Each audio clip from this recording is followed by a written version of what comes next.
ምን እንዳሰበ አላቅም። ዛሬ የሆነ ልደቴ ነው ብሎ ሲል ነበር። 46ኛ ዓመቱ ይሁን ስንተኛ ዓመቱ እሱ ትንሽ ይነግረናል። ሃፒ በርዝዴይ እንለዋለን። እኔ በጌታ ምሕረት 16ኛ ዓመቴ ከሚስቴ ጋር አኒቨርሰሪ ከ3 ቀን በፊት ጌታ ይባርከው ፓስተር ቤት በጣም ቆንጆ አድርገው አዘጋጅተውልን ደግሰውልን ደስታን አጣጣምን። ለእግዚአብሔር ክብር ይሁን እና በጌታ ምሕረትና ጸጋ እነዚህን ዓመታት እግዚአብሔር አሳልፎናል። ስለሚስቴ ብዙ መናገር አልፈልግም፣ ግን ደግሞ እንድናገር መጽሐፍ ቅዱስ ደግሞ ይፈቅድልኛል። ባሏም ይላል አይደል በመጽሐፈ ምሳሌ ላይ? አዎ ባሏም ይለዋል። በሸንጎ በአደባባይ በተቀመጠ ጊዜ እሷ ድርብ እየፈተለች ቤተሰቡን እንደምታለብ ስናም ደግሞ በመልካም አካሄድ እንደሚሄዱ እንደምትመለከት ባሏም በአደባባይ በሸንጎ ያመሰግናታል ይላል። ማማን ባላገባ ኖሮ ይህንን አገልግሎት አገለግላለሁ ወይ ምናምን ነገር ብዬ ሳስብ ከማማ ጋር ስንነጋገር አይመስለኝም። በእውነት አይመስለኝም። የኔ የራሴን ደካማ ጎን አውቃለሁ፣ አስተዳደጌን አውቃለሁ። የኔን ጠባይና አመል ችላ እኔ በራሴ ፍለጋ ፈልጌ ያገኘኋት ሴት ብትሆን አትሸከመኝም እና በጣም ይሄንን አገልግሎት አላገለግልም ብዬ በእውነት እላታለሁ ሁሌም ለማማ ማለት ነው። ግን የእግዚአብሔር ስጦታ ሲሆን ግን በጣም ልብን ያሳርፋል፣ ደስ ያሰኛል። እግዚአብሔር እዚህ ፕላኔት ላይ ከባረከኝ በረከት ቁጥር 1 ነምበር 1 ሚስቴ ነች። ልበሰፊ ታጋሽ፣ የሚያቋት ያቋታል። እህትየው ብራይት በርቀትም ቢሆን ማለት ነው በጣም ብዙ ስለሚያወሩ ስለሚገናኙ እነ ኤዲን ቢኒ እነ ፓስተር ታራ ያቋታል። እዚህ ባለሁበት ምድር ደግሞ የምትታወቅ ናት እና ጌታ እግዚአብሔር ይባረክ። ንጉሱ ጌታ ኢየሱስ ክርስቶስ ሲሰጥ ከነጉድለትም ጭምር የእግዚአብሔር ስጦታ ይሻላል። ወንድሞች እናቶች፣ እግዚአብሔር ከሚሰጠኝ እኔ በራሴ ምርጫ ሄጄ ልፈልግ ብላችሁ ሄዳችሁ ሰዎች የናንተ መልካም መስሎ የታያችሁ ነገር በኋላ ላይ በጣም አደጋ ነው የሚሆነው። ግን እግዚአብሔር ሲያይ ለኔ መልካም ነው ያየልኝና ስለሚስቴ እግዚአብሔርን እጅግ አድርጌ አመሰግናለሁ። ስለማማ ነው የምላት። እኔ ሀና ነው ትክክለኛ ስሟ። ሀና ብዬ ጠርቻለሁ። በአንድ ቀን ተሳስቼ እንደዚህ ትንሽ ተቆራረፍንና ወይዘሮ ሀና ምናምን ነገር ብዬ ነቆራ ምናምን ነገር እና ሲያስጠላብህ አለች። እውነቷን ነው። እኔም ነገር ሲለኝ ነው እንደዚህ ብትሉት አለ ወይዘሮ ሀና ምናምን ነገር ማለት ነው። የሆነ እንትን አለ የሆነ ባዕድ ሰው የጠራው ነው የመሰለኝ።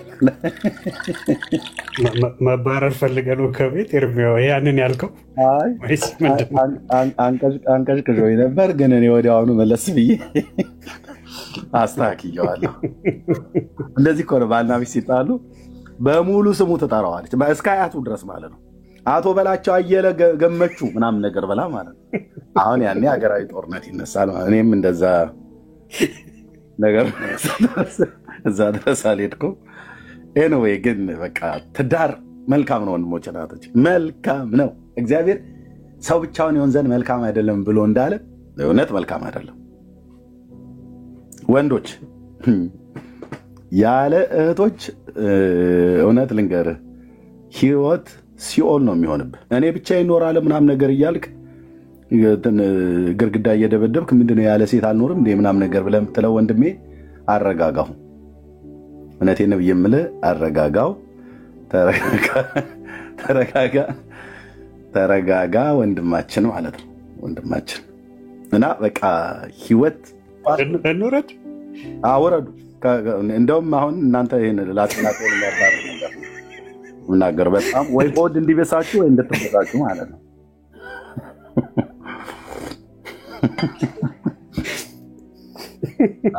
ጭኝነት አበሳጭቶን አይደል? እንዲ ኦልሬዲ አንተ እንኳን ጨምረህልን ቀጥልሽ። መጸለይ ነው፣ ጾም ጸሎት መያዝ ነው። ጌታ ይባረክ። አንዴ ፓስተር ዳዊት ሲናገር የሰማሁት በጣም ደስ አለኝ። እቺ ምድር ሴቶች ባይኖሩ የጦር ካምፕ ነበር የምትመስለው ብሎ ያለው ቃል በጣም ነው በጣም ባይዞ በጣም የሚመቸኝ አገልጋይ ነው። ዴቫ ፓስተር ዳዊት በጣም የምወደው አገልጋይ ነው። ቅንነቱ በእግዚአብሔር መንግስት ውስጥ በቃ ተሰጥቶ የሚያገለግል ሰው ነውና የጦር ካምፕ ነበር የምትመስለው አለ። እውነቱን ነው። እና ሴቶች ይኑሩ፣ ጌታ ምስክሬ። እኔ ከምኖር ሚስቴ ትኑር፣ ለልጆቼ እንኳን ራሱ ሚስቴ ትኑር። እናቶች፣ ሴቶች በጣም በጣም በጣም ምንም እንኳን መጽሐፍ ደካማ ፍጥረት ናቸው ብለው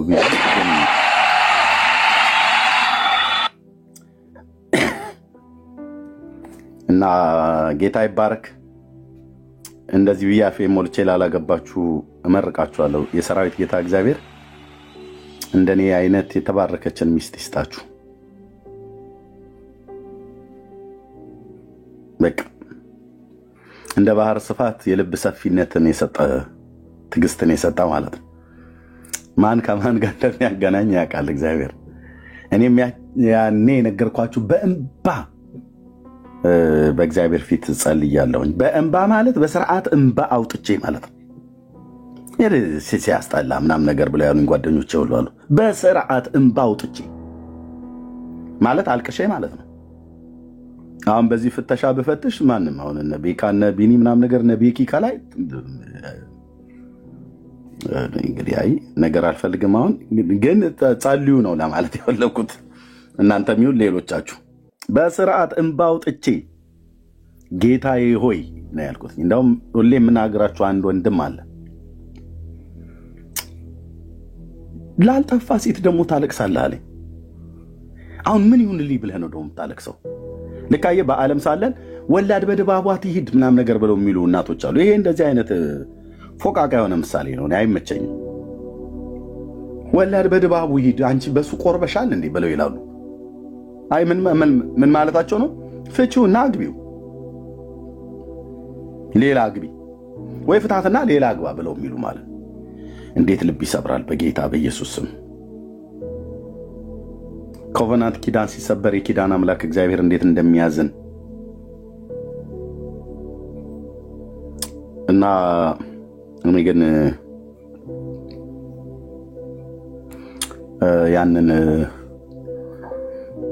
በእግዚአብሔር ፊት ያነባሁት እንባ በፍሬው አይቼዋለሁ። ስለ ሚስት ነው የጸለይኩት። ከዛሬ 16 ዓመት በፊት ስለ ሚስት ነበር አለቅስ የነበረው በጌታ ፊት። አይ ቲንክ እንደው ብዙ አላጋን ነው ለ2 ዓመት ያህል ግን በጣም ጸልያለሁ። ማለት ሴቱ ጠፍቶ አይደለም አለ ቸርች ውስጥ ደሞኛ በጴንጤው ዓለም ማለት ነው ሞልቷል። ያቅሜን አላጣ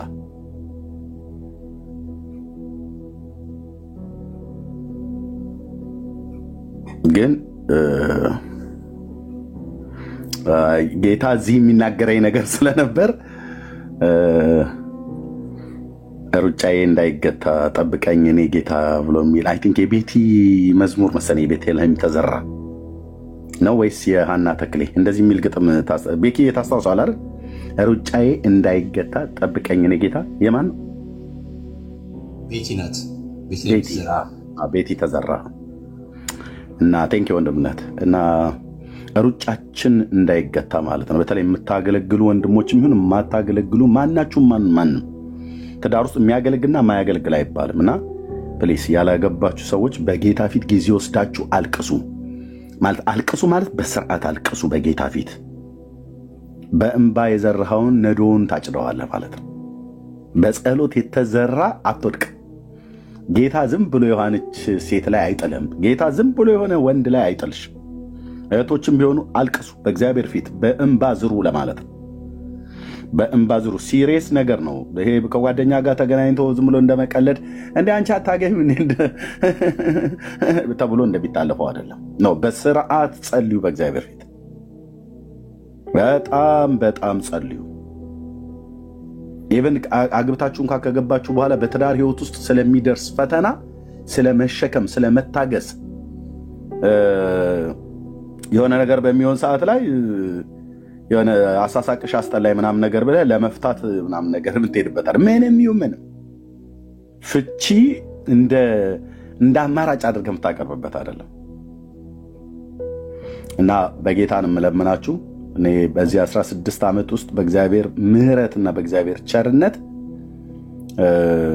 ማማን እግዚአብሔር ባይሰጠኝ ብዬ ዝም ብዬ የኋላ ሳስብ በእግዚአብሔር ፊት ምስጋና ይሆንልኛል።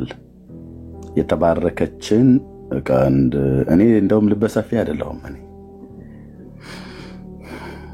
ግን ሲሰጥ እግዚአብሔር ማን ከማን ጋር እንደሚያገናኝ ያውቃል።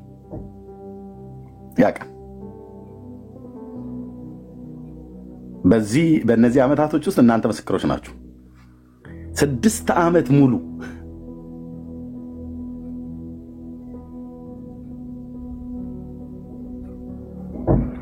አንዳንዶች እኮ ታሪክ በትዳሩ ዓለም ላይ በደንብ ጥናት ያደረጉ ዶክተሮች ለምሳሌ እንደነ ዶክተር መስከረም እንደነ ዶክተር ሙላት ትዳሩ ዓለም ላይ መጽሐፍ የጻፉ የሌሎችንም ሰዎች እንደዚሁ ትምህርታቸውንም ጭምር ስሰማ እንደ ሕፃን ልጅ ካልታቀፉ በስተቀር እንቅልፋቸው የማይመጣ ሚስቶች አሉ። እንደዚሁም ወንዶችም ጭምር ማለት ነው። ሚስቴ ጀግና ነች ብዬ ስልህ ለምን ከኔ ጋር አትቆይም? ለምንድነው አገልግሎት የምታበዛው በላ አትለኝም። እንደውም እንዳገለግል ነው የምታበረታታኝ። ብዙ ጊዜ የልጆች ድምፅ ካልሰማችሁ አሁን እንደውም እያደጉ እንጂ እሷ ሉካፍተር እያደረገቻቸው ነው። እሷ እያባበለች እያጫወተች ነው። በቃ አገልግሎቱ እንዳይቋረጥ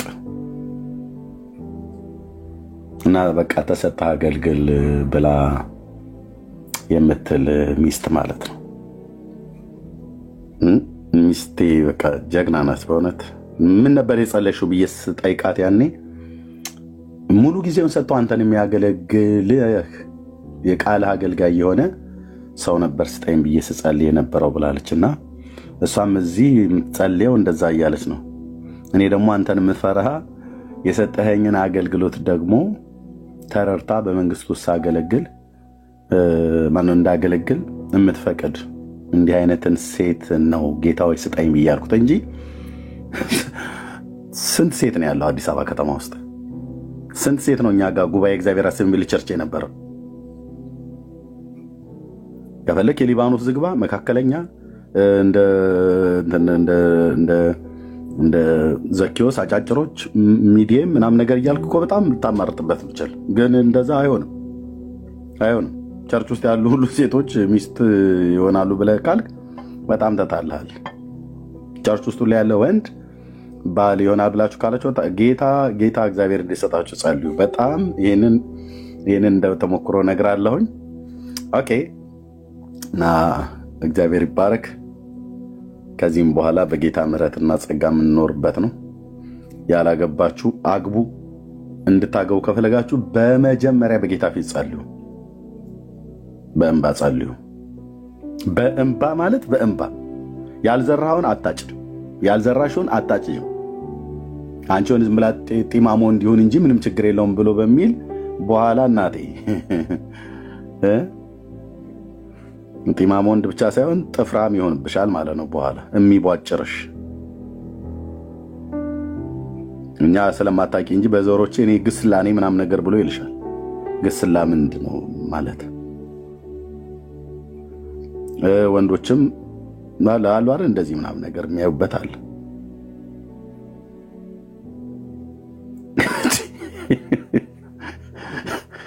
ታዋውን ሌላውን ነገር ውስጥ እንዳታስገቡኝ።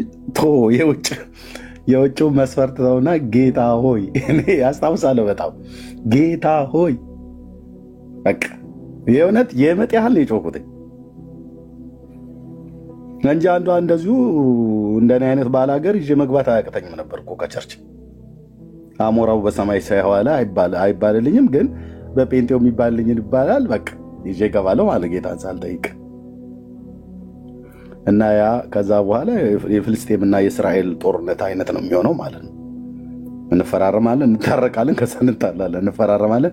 ከተፈራረመን በኋላ ከዛ ማማሲያ ትወረውራለች ወይ ጭልፋ ትወረውራለች ወይ እኔ ደግሞ እንትላለሁ። በቃ ፓሌስቲና እስራኤል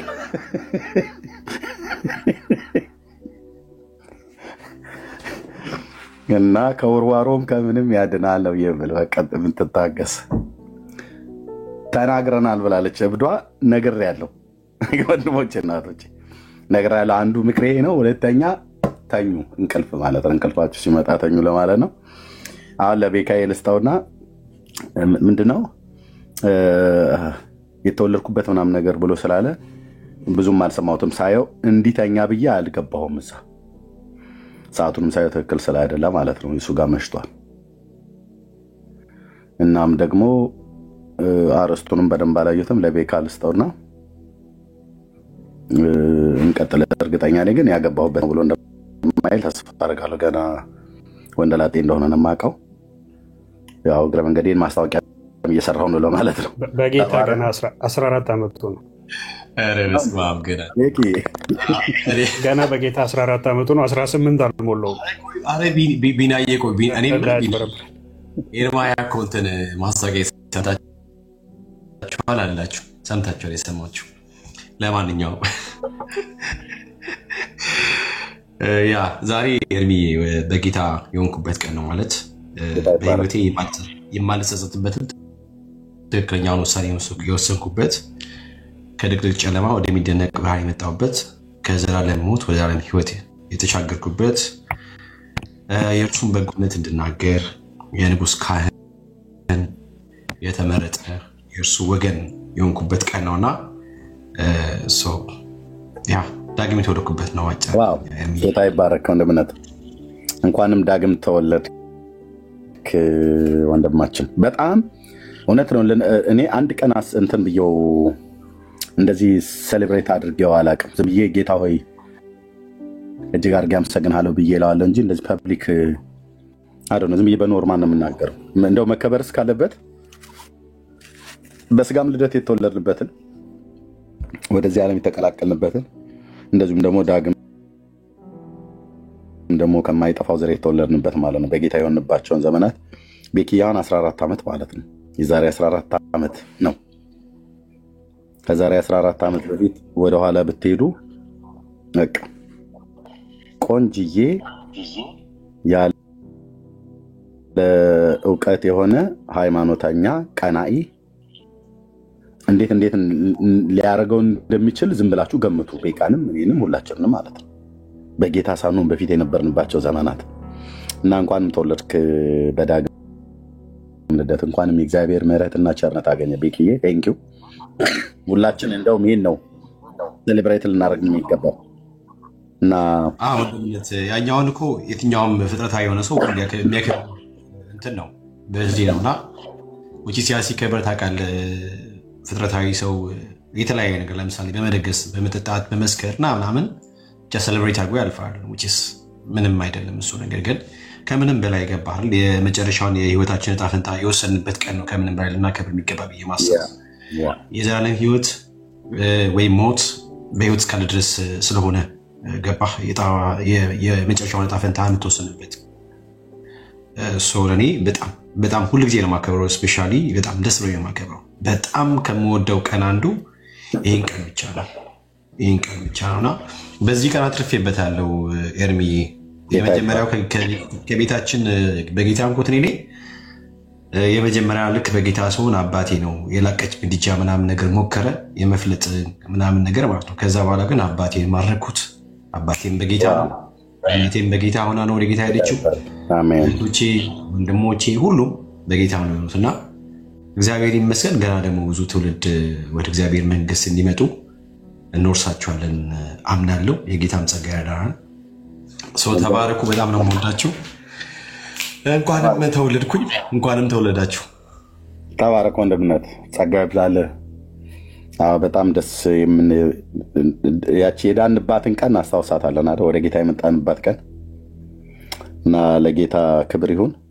ቴንኪው ወንድምነት። እናንተ ጋር ሌሊት ስለሆነ መተኛት አለባችሁ። በእውነት ፕሊስ መተኛት አለባችሁ። እንቅልፍ ያለበት ሰዎች ቀጥታ በቂ ወረድና ተኛ። ቢኒ ገና 3 ሰዓት ወደ ኋላ ነው እሱ። እኔና ቢኒ ጋር የ3 ሰዓት ልዩነት ስላለ አሁን አንተ ጋር ስንት ሰዓት? እኛ ጋር ኦልሞስት እኔ ጋር ሚድናይት ነው፣ ግን ቢኒ ጋር ገና አይ ቲንክ 9 ሰዓት ነው አይደል? ቢኒ አንተ ጋር ትክክል ብለሃል። እሱን እንግዲህ 2 ሰዓት እናርስበታለን ከዚህ በኋላ ማለት ነው ቢያንስ።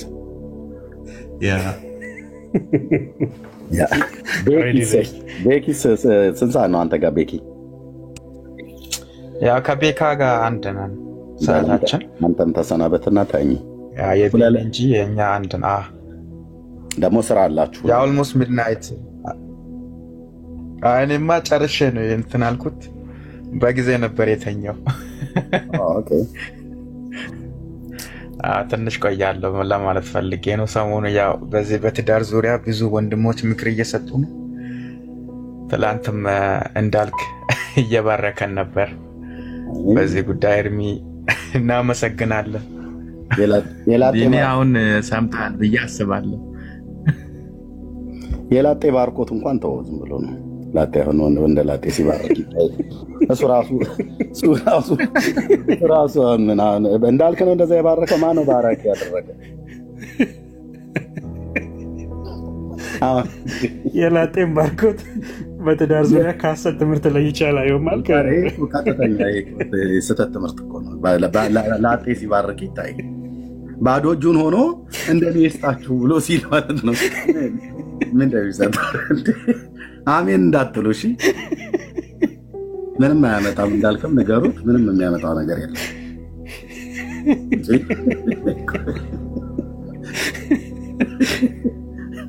እየዞረ ይባርካል። እኔ እነ ቴዲ እንደ ማለት ነው ምናምን ነገር እነ ጸግዬ ይባርኩ ምናምን ነገር ይሻላል። እና እኔ እኮ ቅድም ቤካን ስባርከው ነበር ኤርሚያው። አሁን እሱን ሁሉ ባደረኩ። ይሄ እኮ ነው ያስቸገረው። ቢኒሽ አንተም ጌስት ላይ ነበርኩ እኮ ኤርሚ። ቢኒም እኮ ጌስት ላይ ነበርኩ ኤርሚ። እዛ ሰዓት አሚን አሚን ነው የሚለው። አሚን አሚን አሚን አሚን አሚን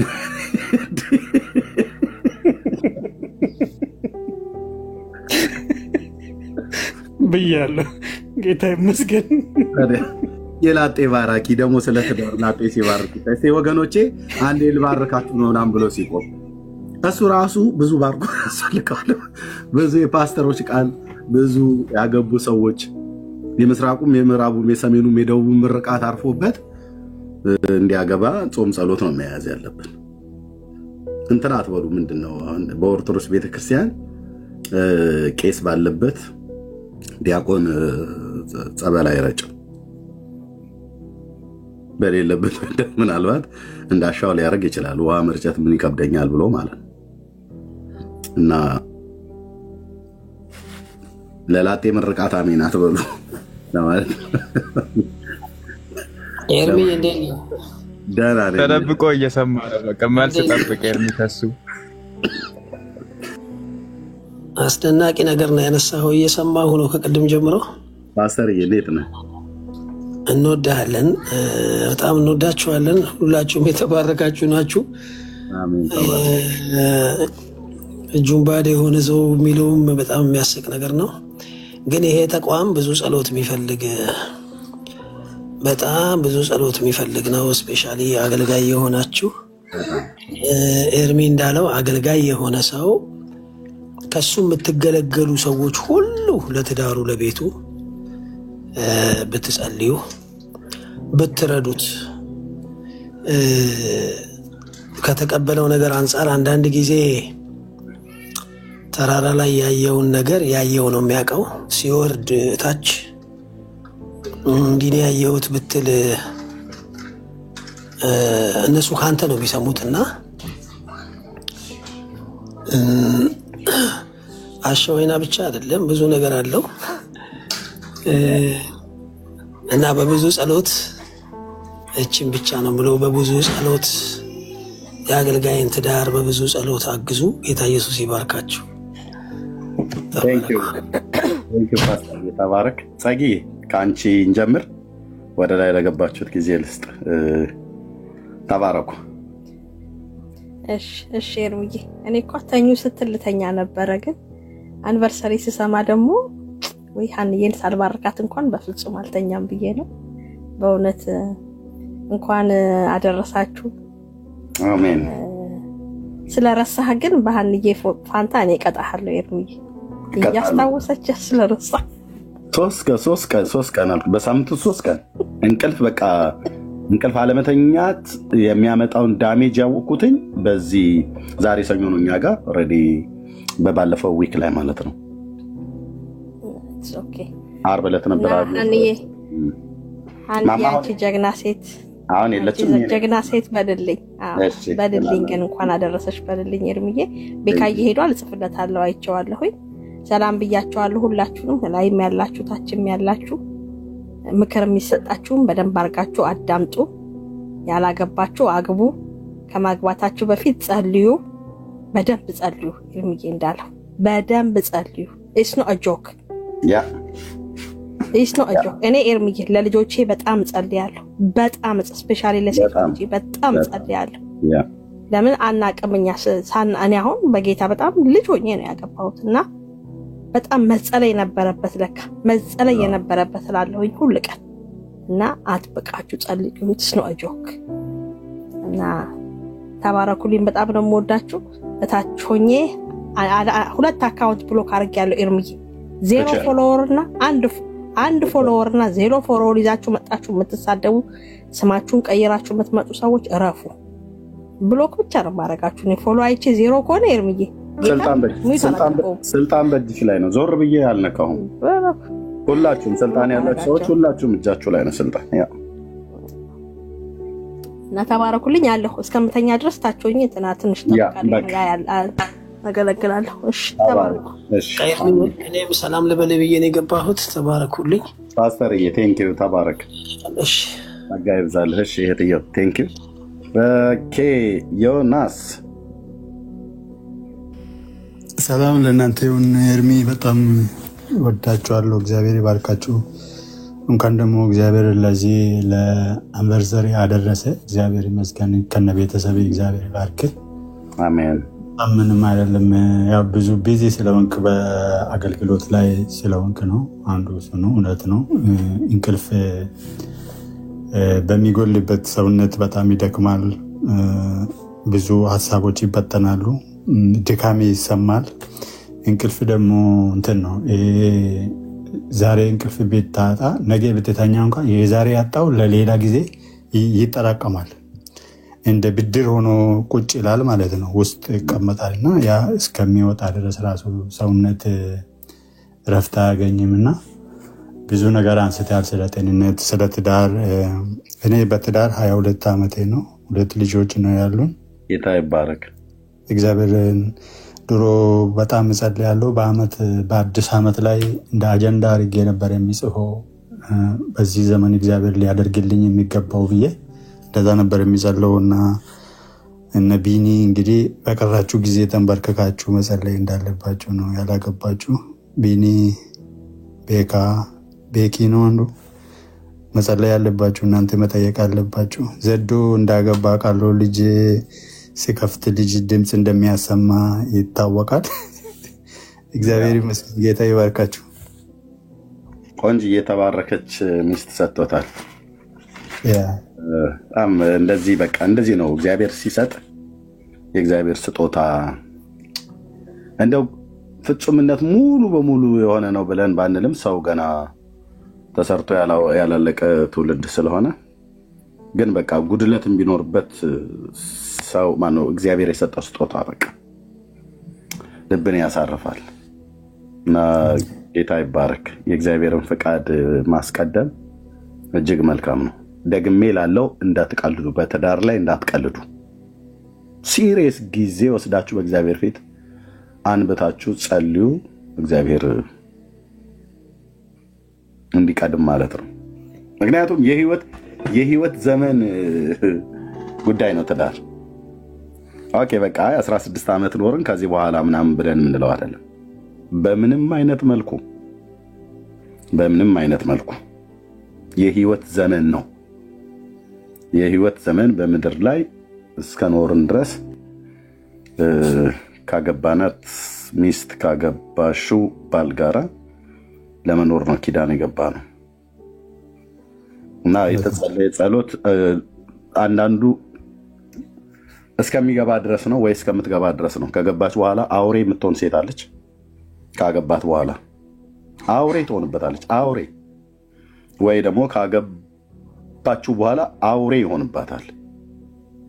በእጮኛምነት ዘመን ያላወቀችው ሰው ሆና ታገኘዋለች። ወይ ደግሞ በእጮኛምነት ዘመን ያላወቃት ሴት ሆና ያገኛታል። በትዳር ዓለም ውስጥ ምን ሊያደርጋት ይችላል? እኔ 3 ዓመት ያህል ነው በእጮኝነት ጊዜ የቆየው። ብዙ ጸልያለሁ። አንዳንድ ጊዜ በእጮኝነት ጊዜ ግጭቶች አሉ። ስትጋጭ ለማጣራት እጅግ መጸለይ ያለበትና አንድ ጊዜ እኔ እንደዚህ ተጋጭቼ ምናልባት ከስጋዬ ነው ወይ ብዬ እንደገና ጸልዬ እግዚአብሔር ተናግሮኝ ነው። አዎ በጣም በትዳር ውስጥ ግጭት የለም ብላችሁ የምታስቡ ሰዎች በጣም ተሳስታችኋል። ግጭት አለ። እውነቱን ልንገራችሁ። እሺ እኔ ልንገራችሁ። አንዳንዱ እኔ ምንም ከሚስቴ ጋር ተጣልቼ አላውቅም ይላል። ውሸቱን ነው። ወይ ደግሞ የፌክ አኗኗር ነው የሚኖሩት። እንዴት ነው የማትጋጨው? የሀሳብ ስምምነት አይኖርም።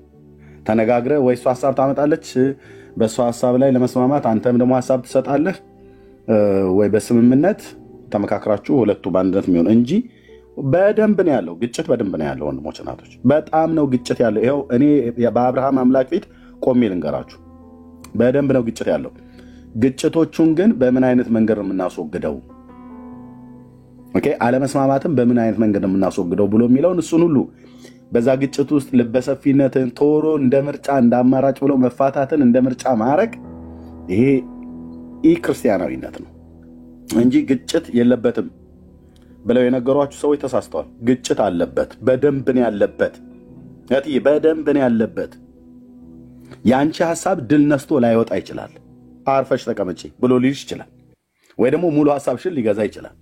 በዛን ሰዓት ላይ አንቺን በዘሬም እኮ እንደዚህ አይነት ነገር አልነበረም፣ እኛ ለማንም አንገዛም፣ እኔ ጠቅላ አሽከር ብለሽ ብትነሺ ነገሩ ወዳልሆነ ቦታ ላይ ነው ሄደው ማለት ነው። ሀሳብሽን ተቀብሎ ሰምቶ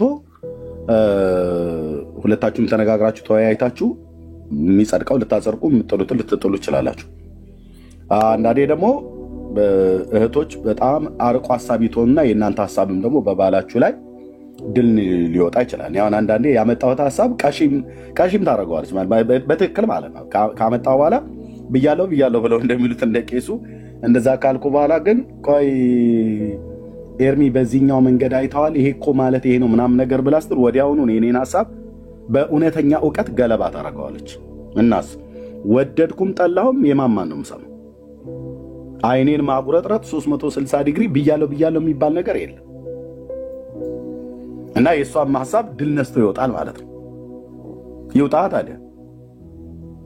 አንዳንዱ ደግሞ ኤርትራዊና ኢትዮጵያዊ ወንድ ነው። እንዴት እኔ አስመራ ተወልጄ ምጽዋ ላይ አድጌ ምናምን ነገር የትም መድረክ እኔ ባህር ዳር ተወልጄ እኔ እንትኑ ዘር ምናምን ነገር እኔ አርሲ ላይ እኮ የተወለድኩት ብሎ የትም ተወለድ። የሚስት ሀሳብ ያመጣችው እንደ እግዚአብሔር ቃል ከሆነ በቃ ዶጊ ጠጣት ማለት ነው። እሱ ነው የሚሻለው። የሚስቱ ሀሳብ ትክክል ሆኖ የኔ ሀሳብ ድል ካልነሳ ብሎ የሚላላጥ ወንድ ምን እያደረገ ነው? በጣም ትልቅ ጥፋት እያጠፋ ነው። በጣም ትልቅ ጥፋት። በሀሳብ አያምንም ማለት ነው። አንዳንዴ ደግሞ የእህቶች የሚያመጡት ደግሞ የዛኑ ያህል ይሆናል። የዛኑ ያህል ገለባ ይሆንና አይ ይሄኛው ሀሳብሽ ትክክል አይደለም እዚህ ጋር እና በዚህኛው መንገድ ነው የሚሄደው ብለን ስንል ትነጫነጫለች ማማ ብዙ ጊዜ ማለት ነው። ግን በቃ እኔ ያመጣሁት ሀሳብ ገዢ ሆኖ ባታምነውም በኋላ ግን ከተወሰነ ጊዜ በኋላ ግን ትክክል እንደነበርኩ የምትረዳበትና ልክ ነበርክ ምናምን ነገር ብላ ትላለች። እኔም ደግሞ ልክ እንደዛው እየተነጫነጭኩኝ ከሆነ በኋላ ሳይሆን በፊት ስትነግረኝ አይሆንም ብዬ በተቃርኖ የቆምኩባት ከሆነ በኋላ ግን ስትነግረኝ ልክ ነበርሽ ብዬ ያልኩበት በጣም ብዙ ጊዜ አለ። እና እንደሱ አይነት ነው። እና ግጭት የለም ብላችሁ የምትሉ ሰዎች ብራዘር ግጭት አለ፣ በጣም ግጭት አለ፣ አለመስማማቶች አለ። በልጆች አስተዳደግ ላይ፣ በቤተሰብ መካከል የሶስተኛ ወገን ጣልቃ ገብነት፣ በተለይ እናትሽን የምታስገቢ የኔ እህት ልንገርሽ፣ ሰይጣን ተዋጋኛት በይ። እናትሽ ነች የተዋጋችሽ። እናቴ ነች እናቴ እምዬ ነች የመጀመሪያ በላይ ያልክ ቀን አንተ እናትህን ያስገባኸው ሰይጣን አይደለም መካከላቸው የገባ ሶስተኛ ሰው ጣልቃ ገብ ቁጭ አድርጋ እናትህ ጠርታ ልጄ እኔ እንደዛ ጥቤ አሳድጌህ እንዴት የእናትህን ምክር አሰማም አለች እናቴ መስታወት ጸጌ። መድኃኔዓለም ክርስቶስ ምስክር ነው። እቴቴን አልሰማትም። ማንን የምሰማው? በመጀመሪያ ሚስቴ አጭርና ግልጽ ነው። ቆም ይምል በረምብ ታውቃለች። ቤተሰቦቼ ሁሉ ነግሬያቸዋለሁ። በመጀመሪያ የምሰማው እናቴን አይደለም ሚስቴን ነው። እናቴን የምሰማበትማ ጊዜ ከዛሬ 16 ዓመት በፊት ነበር። ያኔ ብቻዬን አዲስ አበባ ከተማ ውስጥ ጡሉ ስል ማለት ነው። ያኔ በትነግረኝ እናት ናትና ለወደፊት ምናምን ነገር የሚሆነውን ምናምን ማለት ነው። እርግጥም እናቴም ጨዋ ነች። እንደዚህ አይነት ነገር ውስጥ ገብታ አትፈተፍትም። ያንዳንዱ እኮ በጣም በእውነት በጣም ልብ እኮ የሚሰብር ነገር ነው ገብተው የሚያደርጉት። ሚስትን እንደዚህ አቢዩዝ እያደረጉ ተናገራት ተብሎ ሲባል እናቴ ነች። እንዴት ነው እናትን ማትናገራት? ተናገራት እንጂ። አርፈው ይቀመጡ እማዬ፣ እኔ ልናገርልሽ። አርፈው ይቀመጡ። ልጆትን አሳድገዋል። አዎ። አጥበው አሳድገዋል። ለወግ ለማድረግ አብቅተዋል። አዎ። አሁን ለሚስትና ለባልየው ይተው ሐሳቡን። እነሱ ሁለቱ ተስማምተው ወደ እማዬ ጋር ወደ ትይዬ ጋር እንሂድ ብለው ካሉ ሐሳብ ይስጡ ከተባሉ ሐሳብ ይሰጣሉ እንጂ በእያንዳንዱ ነገር እርሶ ሻሾትን አስረው ነጠላዎትን አዘቅዝቀው ሄደው ሐሳብ የሚሰጡበት ቤት አይደለም። የልጆት ቤት ቢሆንም ትዳር ነው። 4 ነጥብ። ጽድቁ ይሄ ነው።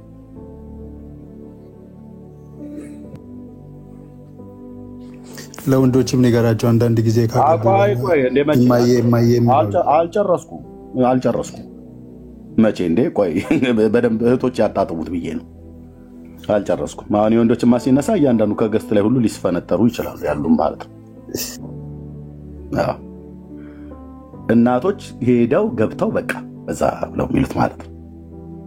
አባዬን እኔ ታላቅ እህት እህቶቻቸው ትዳራቸውን የበተኑባቸው ሰዎች አውቃለሁ። ጌታ ኢየሱስ ምስክር። የቱን ምክር ሰምተው ልጆቻቸው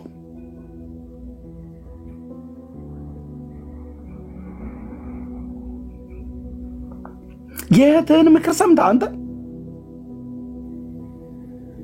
ከሌላ ወንድ ጋር ሄዳበት ላው ላይ ደርባበት ምናምን ነገር እንደዚህ አይነት ወሬ ብሰማና በትክክል ኢንፎርሜሽን ቢኖር ነው ባልከፋ ብለህ ትላለህ። እና አንዳንዶች መተው አግብተው ሚስት የእናቱ ምክር የሚሰማለ እዚህ ሚስቱን እስሩ አስተኝቶ የእናት ምክር የሚሰማ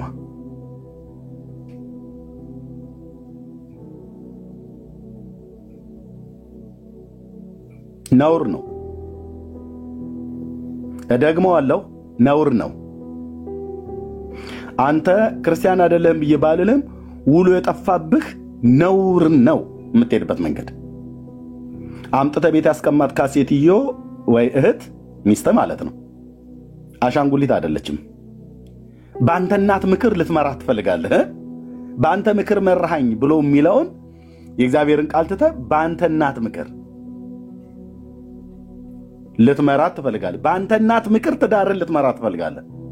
የሚስት ሐሳብ ሳይሰማ ማለት ነው።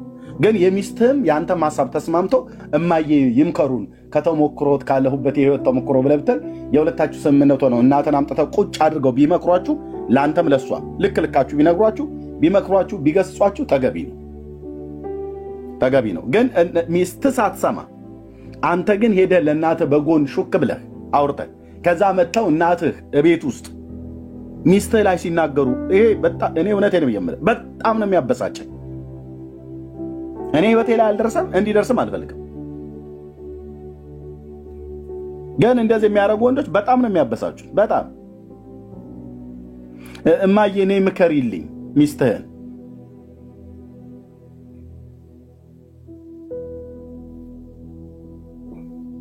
የሶስተኛ ሰው ጣልቃ ገብነት አስወግዱ፣ አትፍቀዱ።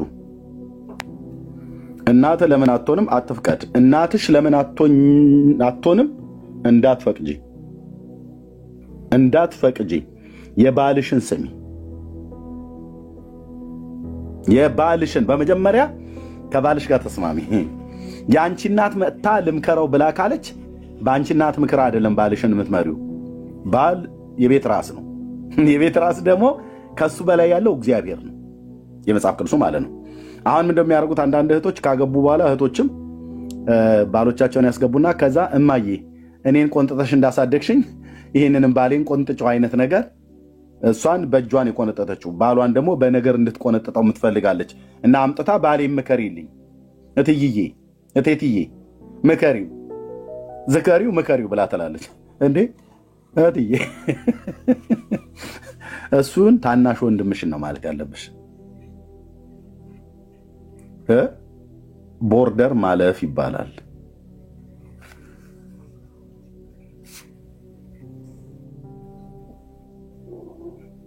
ወንድ ደግሞ ታውቃላችሁ አይደል እህቶች፣ ወንድ ክብሩን በጣም ይጠብቃል።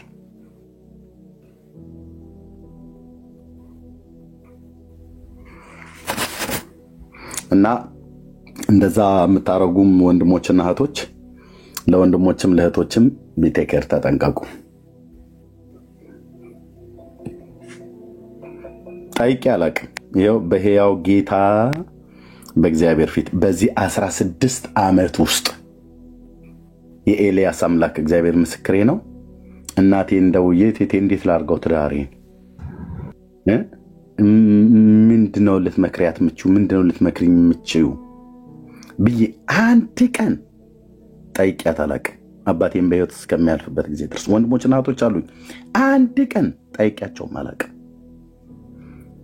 ለዘላለምም አልጠይቃቸውም። ሚስት የለን እንጂ በቃ ሰው እናትና አባቱን ይተዋል፣ ከሚስቱም ጋር ይተባበራል ያለውን ቃል መዘንጋት የለብንምና አንዳንዶች ለቤተሰቦቻቸው እንኳን ነግረው ቤተሰቦቻቸው ተቆጥተው ሁለቱንም ተቆጥተው የሚያስታርቅ ሐሳብ ያመጣሉ። አንዳንዶቹ ደግሞ ይደረባሉ። ምንም ቢሆን ባዕድ ነው ይላሉ። ይመጡና አንቱ ሰውዬ አንቱ ሴትዮ አርፈው ይቀመጡ። እንደዚህ አይባልም። ልጆትን ያገባ ባል ነው እሱ። አይ ባዕድ ነው ይላሉ። እንደ አይባልም። ለእርሶ ባዕድ ሊሆን ይችላል፣ ለልጆት ግን ስጋ ነው። ስጋ ማለት ሁለቱ አንድ ስጋ ይሆናሉ ተብሎ ተጽፏል። አንድ ስጋ የሚሆኑበትም ደግሞ ዋነኛው ቁልፍ ነገር ዛሬ ፍርጥ አድርጌ ነገር የግብረ ስጋ ግንኙነትም ጭምር ነው። ሁለቱ አንድ ስጋ ይሆናሉ። ይህ ሚስጥር ታላቅ ነው ይላል እግረ መንገድ። ሁለቱ አንድ ስጋ የሚሆኑበትም ነገር አንዱ የግብረ ስጋ ግንኙነት ነው፣ በጋብቻ ውስጥ የሚደረግ። ይህ ሚስጥር ታላቅ ነው ያለው ቅዱስ ጳውሎስ።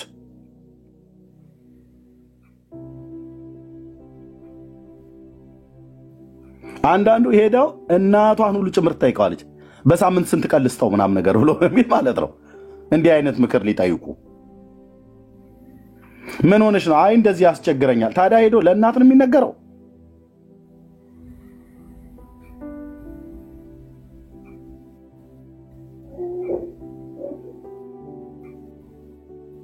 እንዳልናገር ለቴትዬ ትላለች እንዴ? እኔ እኮ ስንት ነገር እኮ ነው የምሰማው ወንድሞች እናቶች፣ ስንት እኮ ነገር ነው የምሰማው። ስንት ነገር እኮ ነው የምሰማው። አግብቷት የሚገባውን ነገር እንድታደርግለት ጠይቃት እነግርልሃለሁ ለቴትዬ ባለፈው ቃል ተግባብተናል ነበር። የመጀመሪያው ባለፈው ስብሰባ ላይ ቁጭ ብለን ቃል ተግባብተን እኮ ነበር ብለው ስብሰባ እና በስብሰባ ላይ የተነሳውን ሐሳብ ድንገት አልፎ ቢጠይቅ ፍትሐ ብሔር ህገ መንግስቱ እንደደረመሰ እንደናደ ተደርጎ ይቆጠርበታል። እሷም ልክ እንደዚሁ ካለች እንደደረመሰች እንደ ናዴ ተደርጋ ይቆጠርባታል ማለት ነው። ባለፈው ስብሰባ ላይ ተነጋግረን አልነበር እንዴ? ይህን ነገር በወር አንዴ ነው ወይ በሁለት ወር ብለን አልነበረም እንዴ? ምናምን ነገር ብሎ ይላል። ስርዓት ያዝ ወንድሜ፣ ብራዘር፣ ስርዓት ያዝ። በእውነት ስርዓት መኖር አለበት። ይሄ በቃ እግዚአብሔር የጊዜው ሀሳብ ነው። በዚህ ላይ እናገራለሁ ብዬ አላሰብኩም ነበር። ውስጤን አለቅ ነው ያለኝ። ሲሪየስ ወንድሞች እናቶች፣ በጣም እና እሱኑ ነገር ለመሰጣጠት እንኳን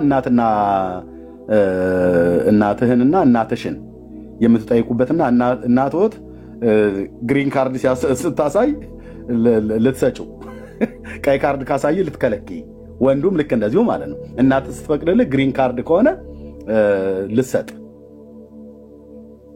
እሱን ሁሉ ጭምራየ በቤተሰቦቻቸው ሊዘውሩትም ይፈልጓሉ።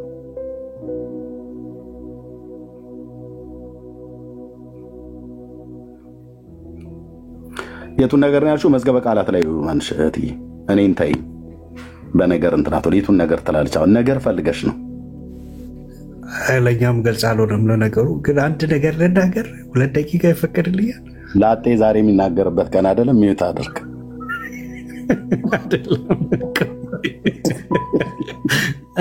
እኔ መልእክት አለኝ፣ ለታችኛው ቤት መልእክት አለኝ። ታችኛው ቤት ዛሬ ምን እያሉ ነው? ይሄ ርዕስ ነው የሚመጥናችሁ ምናምን ይላሉ። ባይዘዌ እኔ ሚስቱን ቁጭ አድርጎ ስንት በየመሸተው የሚተኛ ኦርቶዶክሳዊ ሁላውን መጥቶ ይሄ ርዕስ ነው የሚመጥናችሁ። እነሱ ጋር እኮ ያገቡም ምናምን እምቢ ያላቸው ራሱ የሆነ ምን የሚባለው ገዳም ነው ኤርሚያው፣ ትግራይ ውስጥ ያለው ኖ፣ ትግራይ ውስጥ ብቻ አይደለም፣ እዚህ ሰሜን ሸዋ ለሰላ ድንጋይ እመቤቴ ሚስት ትሰጣለች እያሉ ብሎ የሚልበት ጻድቃኔ ልጅ ትሰጣለች እያሉ ያገቡ ሁሉ እየሄዱ ከማንም ወንድ ጋር ነው የሚተኙት። ባልም ሚስትም ትሰጣለች እያሉ ማለት ነው። ኢማጅን። እናንተ አሁን በእውነት እንደው ጀግናችሁ ስለዚህ ጉዳይ እንኳን ታወራላችሁ። እኔ ኦርቶዶክሳውያን መቼ ነው የምታፍሩት? በእውነት እኔ ግን ኦርቶዶክሳውያን በእውነት እፈሩ እንጂ መቼ ነው ግን ሀፍረት የሚሰማችሁ? እናንተ እኮ ርኩሰት ላይ ቆማችሁ ነው እንዴ? ጋብቻ እኮ የተቀደሰ ነው። መኝታውም ንጹህ ነው። ጌታ ነው ደግሞ የሰራው። ደግሞ እናወራዋለን። አየህ፣ የብርሃን ልጅ በግልጽ ነው። እንደዚህ ነው የምናወራው። እኔ ኦርቶዶክሳውያን እጃችሁን እንደው አታስረዝሙ፣ እንደው አንዳንዴ ቻል አድርጉት። ቢኒሻ የበቀደሙን ገድል አልሰማህም እንዴ? የትኛው? እንዳንተ ጋብቻ ቅዱስ ነው ትላለህ። በጋብቻ መካከል የሚደረግ እኮ ግንኙነት ዝሙት ነው ብለው ባልና ሚስት አላየህም? በማነው ቀን ግንኙነት አደረጉ ብለው እንደ ውሻ ተቆላለፉ የሚል ገድል ሳነባል ነበር። የከሳቴ ብርሃን አቡነ ሰላማ እና እሱን ሲያነብ የኖረ ሰው እንደዚህ ቅዱስ ንግግር ስትናገር ለሱ እንግዳ ነው የሚሆንበት።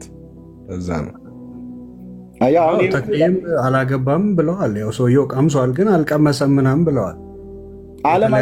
ለአለማግባትን እንደ ቅድስና እኮ እየቆጠሩት እኮ ነው። ቅዱስ ጳውሎስ ጢሞቴዎስ መልእክት ላይ እኮ ያለው ነው ወንድምነት።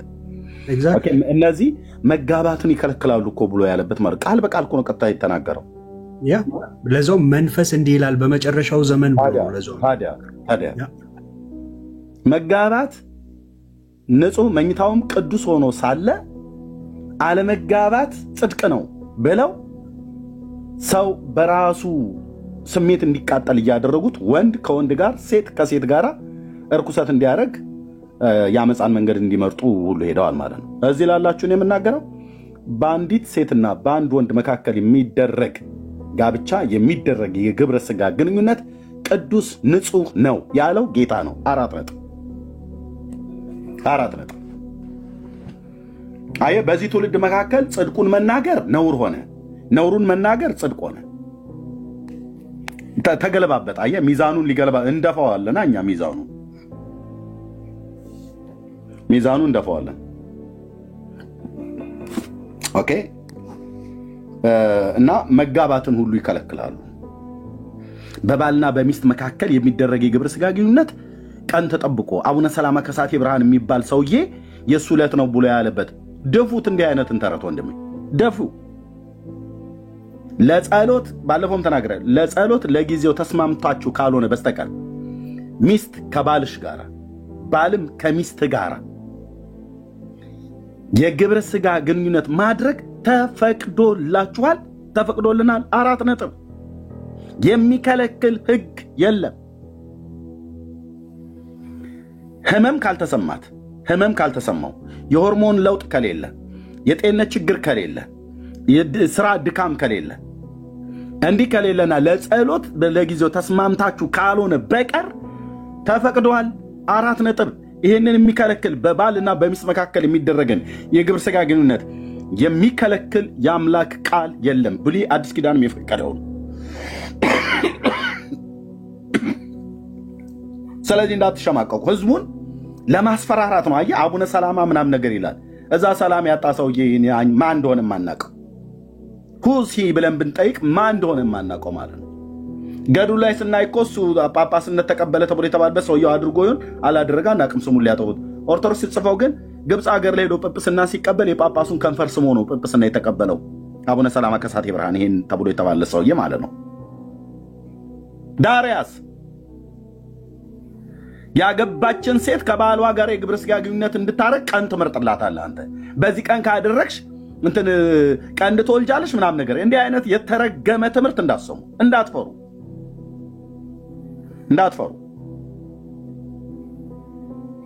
ይሄ የተረገመ ትምህርት ነው።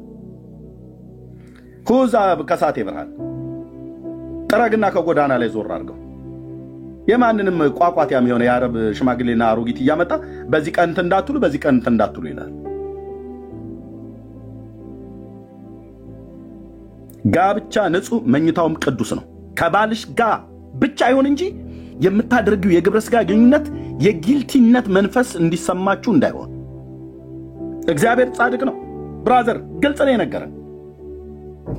ከጉብዝና ሚስት ጋር ከልጅነት ወይ ደግሞ ከጉብዝና ሚስት ጋር ደስ ይበልህ በጡቶቿም እርካ በፍቅሯም ጥገብ በጡቶቿም እርካ እያለ እየነገረ እሱ ነውር ነው ብለው የሚሉ ሰዎች ነው እኔ ሳቄን የሚያመጡት።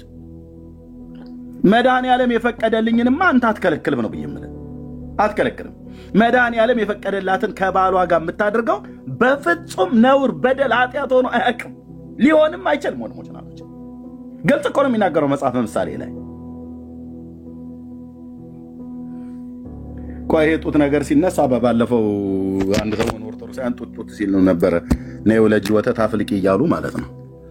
ይሄው ወንድማችን በእድሜው ምርዝመት አባት ስለሆነ የኖረበት ዘመን በመነሳይም አባት ብለን ብንጠራው ምንም የማያሳፍር ሰለሞን ያለው ነው የምናገረው። መጽሐፈ ምሳሌ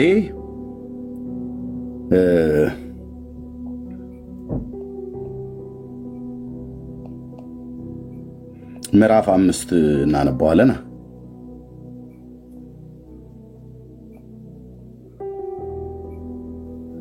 ኦኬ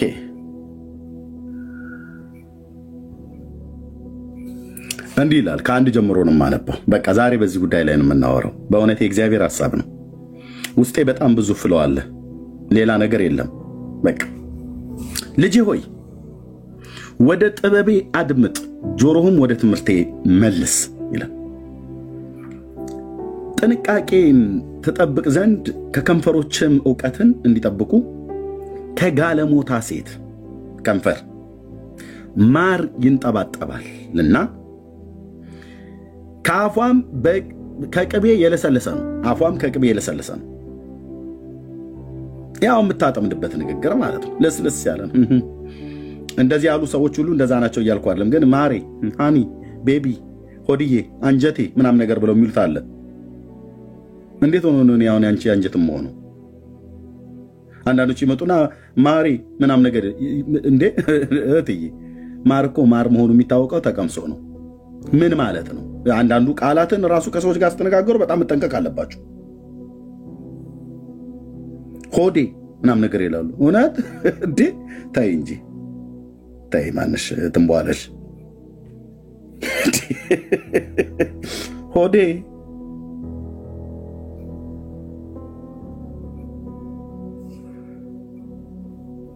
እሺ ፍጻሜዋ ግን እንደ ሬት የመረረ ይላል። ይሄ እንደ ማር ይንጠባጠባል ብሎ ካለ በኋላ የማን ነው ግን? ምን አይነት ሴት ነች? ጋለሞታ።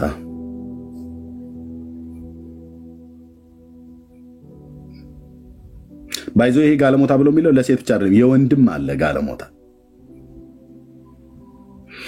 ዘዳግም ላይ ሲናገር በሕዝብ መካከል የሴትም የወንድም ጋለሞታ እንዳይገኝ ይላል። ነበሩ ማለት ነው። ከተገኘ በድንጋይ ተቀጥቅጦ ይገደላል ብሉይ ኪዳኑ ላይ። እሺ ማር ይንጠባጠባል ብሎ ካለ በኋላ ፍጻሜዋ ግን እንደ ሬት የመረረ ነው ይላል። ያው ሄደ ከተኛ በኋላ ቀጥሎ የሚመጣውን የዘላለም ጸጸት አትረሳውም። እንደገና ደግሞ ስድብህ ራሱ እንኳን አይሰራይም። ሁለት አፍ እንዳለው ሰይፍ የተሳለ ነው ይላል። አየኸው ምን ያህል እንደሚያርድ በዚህም ነው የሚቆርጠ ነው ብሎ የሚለው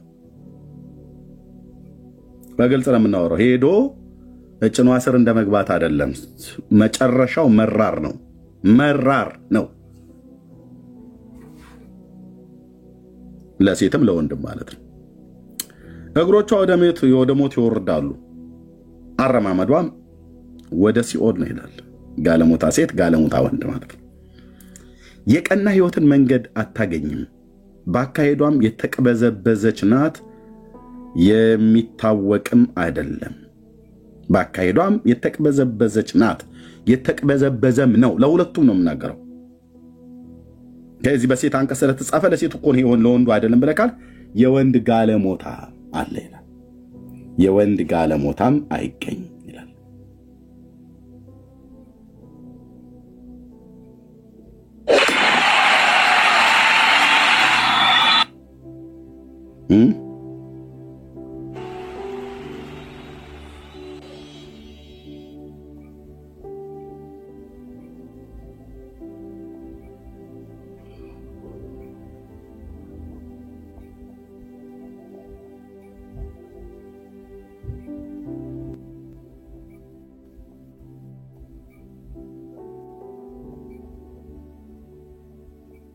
አንዴ ቆይ ቴክስት እየመለስኩ ነው ወገኖች።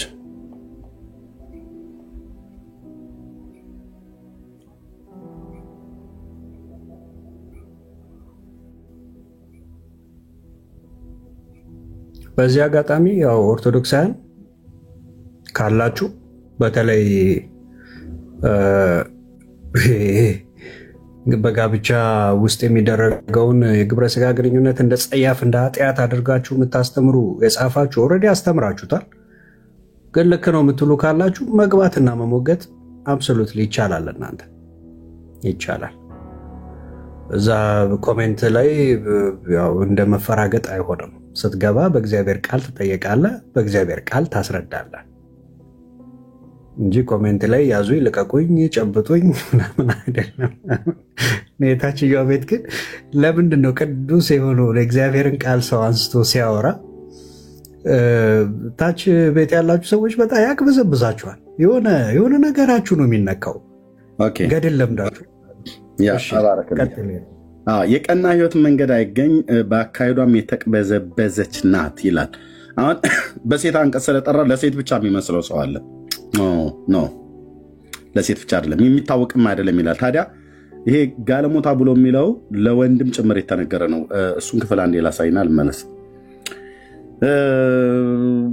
ዘዳግም 23 ይሄ መጽሐፍ ይሄ ክፍል በደንብ ነው የሚናገረው። ኦኬ ከጌታው ኮብልሎ ወደ አንተ የመጣውን ባሪያ ለጌታ አሳልፈ አትስጥ። ከደጆችም በሚመርጣት በአንዲቱ በወደዳት ስፍራ ከአንተ ጋር በመካከል ይቀመጥ፣ አንተም አታስጨንቀው። ከእስራኤልም ሴቶች ልጆች ሴት ጋለሞታ አይገኝ፣ ከእስራኤልም ወንዶች ልጆች ወንድ ጋለሞታ አይገኝ። ቴንኪው መንፈስ ቅዱስ። ጋለሞታነት ለሴት ብቻ መስሏቸው እንደፈለገ የሚፋንን ወንድ ስርዓት ያዝ ይላል እግዚአብሔር ቃል። ለወንዱም ጭምር ነው። የወንድም ጋለሞታ አይገኝ ይላል። የወንድም ጋለሞታ አለ እንደ ኤርሚያስ በደንብ ሙታንታውን ሁሉ እያሳየ የሚሄድ ታዲያ ምን ለመሆን ፈልጎ ነው? በቀበቶ አይታጠቅ ተዝረክርኮ የሚሄድ ማለት ነው። ምን ለመሆን ፈልጎ እንደ ኮብራ እባብ ምላሱን 18 ጊዜ ሴት ባየ ሰዓት ላይ ወደ ውስጥ ብቅ ጥልቅ ቢያደርግ ማለት ነው። እባብ አይታችሁት ከሆነ ምላሱን ወደ ውስጥ ወደ ውጭ ጥልቅ ብቅ ጥልቅ ያደርገዋል ሊነክስ ሲፈልግ ማለት ነው። እንደነኛ የተወዶች የምታየባቸው ለዚህ ነው። ከእናንተ ጋር ሲያወሩ አፋቸው አካባቢ 18 ጊዜ ከንፈሩን ያጣፍጣል። የራሱን ከንፈር ይመጣዋል። ምን እያለ ነው? ንግግር ነው። እኔ ቀሪው ይገባኛል። ምንም አታመጡ አይገኝ ይላል። ቴንክ ዩ ወንድም ሴትም። አዎ ያው ከሙሴ ጋር ነው የምትጣላው ማለት ነው። እኔን ለቀቅ ታደርጋለህ። ከመጽሐፉ ጋር እናገናኘው። ኦኬ እንመለሳለን። መጽሐፈ ምሳሌ መጽሐፍ ምዕራፍ 5 እንደዚህ ከሆነ እኛ ደብሮናል እንወጣለን ብላችሁ ካላችሁ ወንዶች ውልቅ ማለት ትችላላችሁ። በጌታ ሰላም ማለት ነው። በጌታ ሰላም ሴት ብቻ የምትነገር ጋለሞታ ተብሎ ሲባል ስለ ሴት ብቻ ያው ልክልኳን ነገራት ብለምትል አንተንም እኔንም በዚህ መንገድ ከተገኘ ልክልካችን ነው ነገራን እግዚአብሔር ቃል ለማለት ነው። እቀጥለዋለሁ። ቁጥር 6 የቀና የህይወት መንገድ አታገኝም ባካሄዱም አሁን ለሴትም ለወንድም ያርግና ነበር የተቀበዘበዘች ናት። የተቀበዘበዘ ነው የሚታወቅም ነገር አይደለም ካለ በኋላ አሁንም ልጆች ሆይ ስሙን ካፌም ቃል አትራቁ መንገድህን ከርሷ አርቅ። ከየት? ከጋለሞታይቱ ሴት አስጨርሽኝ እያልክ አትከተል ማለት ነው። በዘመንኛው አንተ ከሱ ራቂ አስጨርሰኝ እያልሽ አትከተይ። የሆነ ጢማም ወንድ ማለት ነው። ከንፈሮቹ ማር የሚያንጠባጥቡ ናቸው። በተለይ እህቶች ደግሞ በንግግር ነው የምትጎዱት በጣም ብዙ ጊዜ። አይ ቲንክ ወሬ ስለምትወዱ የሚሆን ምን እንደሆነ አላውቅም።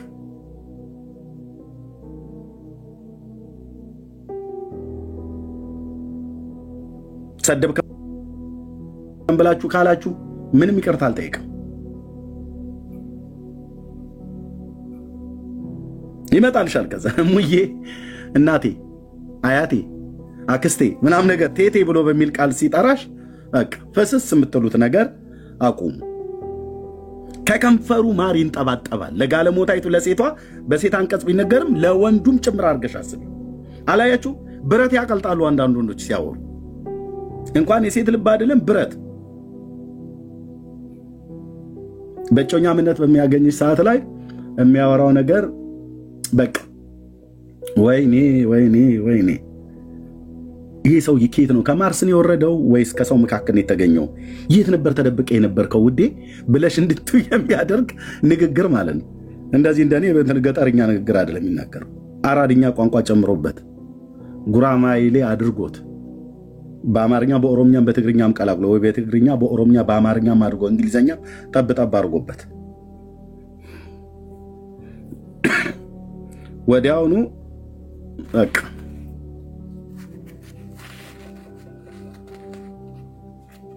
እህቶች ለምንድን ነው በወሬ የሚሸነፉት? የሚነገረው ነገር ሁሉ እውነት ይመስላቸዋል። ልባቸው ቅን ስለሆነ ማለት ነው።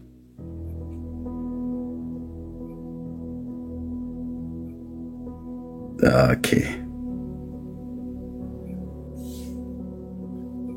ከሷ ራቅ መንገድን ከሱ አርቅ። እህትየው አይታችሁ በትክክል አይታችሁ አርቁ። እህትየው በሙሉ እህቶች እዚህ ያላችሁት ነው የምለው። እዚህ እህቶችን ስጠራውን ታጉን እህትየው ብዬ እንደምጠራ ለታጉ ብቻ አይደለም፣ ወይ ብራይተን ወይ ኤዲዬ እንደምጠራው እንደዚህ በተናጠ አጠቃላይ ለእህቶች ነው። አርቁ። ወደ ቤቷም ደጅ አትቅረቢ። ወደ ደጁ እስቲ መጥቼ ቤትህ ሊያው ብለሽ አጥበይ እህቴ፣ አጥበል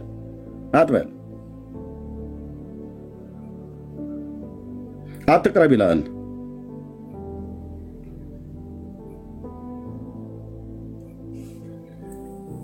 በቀረብሽ ቀን እዛው የቀረብሽ ቀን ነው ምንሽ እንትኑ ዝናቡ እኮ መጣ ይልሻል። ያልመጣ ዝናብ መጣ ብሎ ይላል። ይምጣ ታዲያ ትንሽ ምንድነው ቆርቆሮ ላይ ትንሽ ዝናብ ጠብጠብ ካለ ኧረ ጎርፉ ጽኑ ይሆናል ይወስድሻልና ትሄጂ ይላል። የባላገር ቀልድማ ተወን። ይህንን እኔ ራሱ እንኳን አርፈዋለሁ ይላሉ። ጎርፉ እንዳይወስድሽ ትላለህ እንዴ? ይውሰዳት እንጂ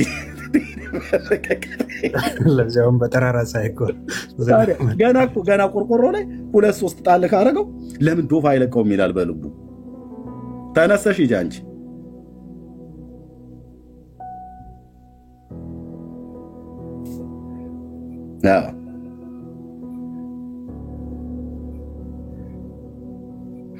እህቶች ሳታገቡ በፊት ለወንድሞች ከንፈራችሁንም እንትናችሁንም አትስጡ።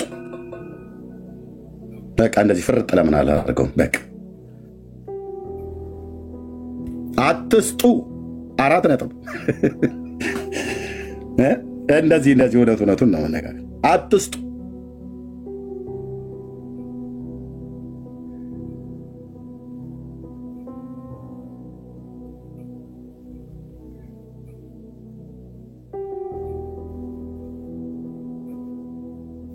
ኦኬ አትቅረብ ይላል። ክብርህን ለሌላ እንዳትሰጥ፣ ዕድሜህንም ለጨካኝ፣ ሌሎች ከሀብትህ እንዳይጠግቡ፣ ድካምህንም በባዕድ ሰው ቤት እንዳይሆን፣ በመጨረሻም ስጋና ሰውነትን በጠፋ ጊዜ ታለቅሳለህ። ወደ ጋለሞታ ሴት ወደ ጋለሞታ ወንድ መቅረብ በጣም የሚያመጣው ውጤቱ ኮንሲኮንሲው ተወኝ ትላለህም። እንዴት ትምህርትን ጠላሁ ልቤም ዘለፋ ናቀ። አስቀድሞ ግን ትምህርትና ዘለፋን ቢሰማ እግዚአብሔር ያድነው ነበር። የአስተማሪዎቼን ቃል አልሰማሁም፣ ጆሮቼንም ወደ አስተማሪዎቼ አላዘነበርኩም። አሁን ዛሬ ስናስተምረው እምቢ ያለ ትውልድ ነገ ሲቀጣ ያየዋል። ጌታ ኢየሱስ ምስክሬ ነው። ነገ ሲቀጣ ያየዋል። በማህበርና በጉባኤ መካከል ወደ ክፉ ሁሉ ለመድረስ ጥቂት ቀረኝ። ከጉድጓድህ ውሃ ከምንጭህም የሚፈልቅን ውሃ ጠጣ። ከራስህ ከሆነ ማለት ነው። ከጉድጓድህ ከምንጭ የሚፈልቀውን ጠጣ። ምንጮች ወደ ሜዳ ወንዞችም ወደ አደባባይ ይፈሳሉን? ማለት ሌላ ታረገዋለህ? ያንተን ምንጭ አንተን ጉድጓድ ውሃ ሌላ ይጠጣል? እንዲጠጣ ታረጋለህ? ለአንተ ብቻ ይሁኑ፣ ከአንተ ጋር ላሉ እንግዶች አይሁኑ። እንግዳም ይሁን ዘመድ አይሆንም።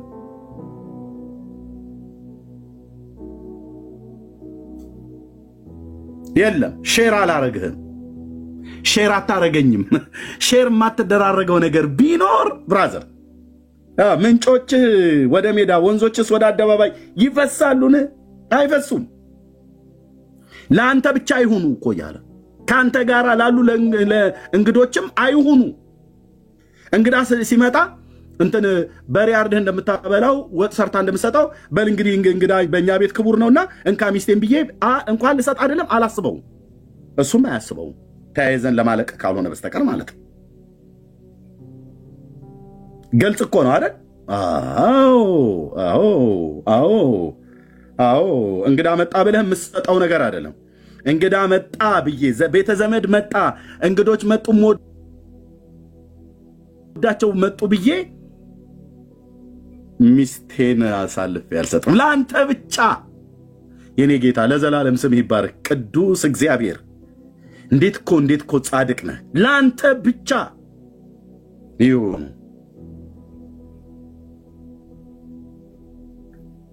ይሁኑ። አየ ለአንተ ብቻ ይሁን። ራስህ ግን ጠጣ። የራስህ ጉድጓድ ነውና ጠጣ። የራስህ ምንጭ ነውና ከዛ የሚፈልቀውን ጠጣ። የለም ማለት ነው። ዳር ያዝ እንለዋለን። ለአንተ ብቻ ይሁን። ለሌላ ሼር እንዳታደርግ፣ አንተም የሌላን እንዳትቀላውጥ እያለ ነው። አጭርና ግልጽ። ቴንኪው መንፈስ ቅዱስ ለዘላለም ስም ይባረክ። ጽድቅ እኮ እንዴት ደስ እንደሚል፣ ጽድቅ ከእግዚአብሔር አፍ የወጣ ጽድቅ ነውና ጽድቅ እንዴት ደስ እንደሚል አርነት እኮ ያወጣል። አየህ አቅ ማን ነው ሚስቱን ለእንግዳ አሳልፎ የሚሰጠው? ቤት ያፈራው ነው የምትበላው ብለህ እንደምትሉሉ ቤት የተገኘው ነው ብለህ ሚስትህን በሌላ ወንድ ብብት ስራ አሳርፈህ ትሰጣለህ። ሚስትሽ ማነው ባልሽን ለሌላ ሴት አሳልፈሽ ትሰጫለሽ። የሆነች ሴትዮ እናንተ ቤት መታ በእንግድነት ስላደረች አሳልፎ ይሰጣል? አይሰጥም፣ አይሰጥም።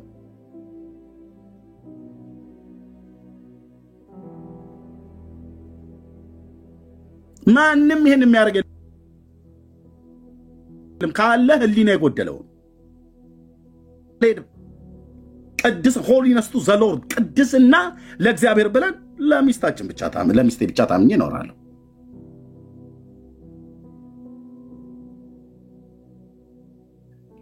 ሚስቴም ልክ እንደዚሁ፣ አንተም እንደዚሁ፣ እሷም እንደዚሁ ማለት ነው። ለአንተ ብቻ ይሁኑ ካለ በኋላ ምንጭህ ብሩክ ይሆናል። ሃሌሉያ! እንዴት ደስ ይላል። ከጉብዝና ሚስት ጋር ደስ ይበልህ።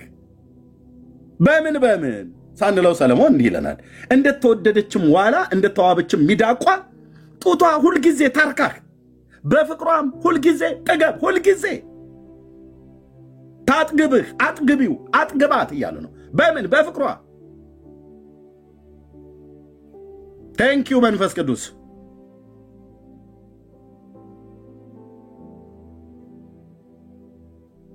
ቴንኪዩ የኔ አባት። አንተ እግዚአብሔር ነህ፣ በጽድቅ ትናገራለህ። ሰው ነውር ነው ብሎ ያለውን አንተ ግን ጽድቅ ነው ብለህ ትናገራለህ። ሰው ጽድቅ ነው ብሎ ያለውን ነውር ነው ትላለህ። አንተ የላካቸውን በጽድቅ ይናገራሉ፣ ቃልህ እንደሚለው። ያ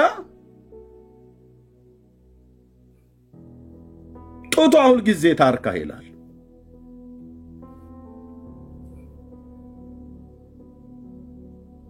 አለቅ።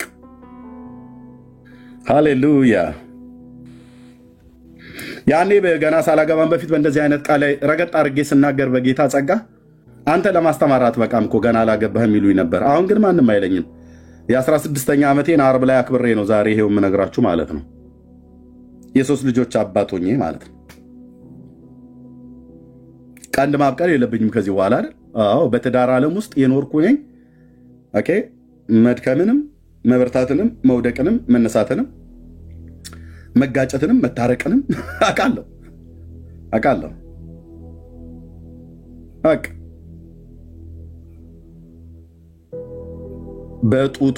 በጡቶቿ አይልም።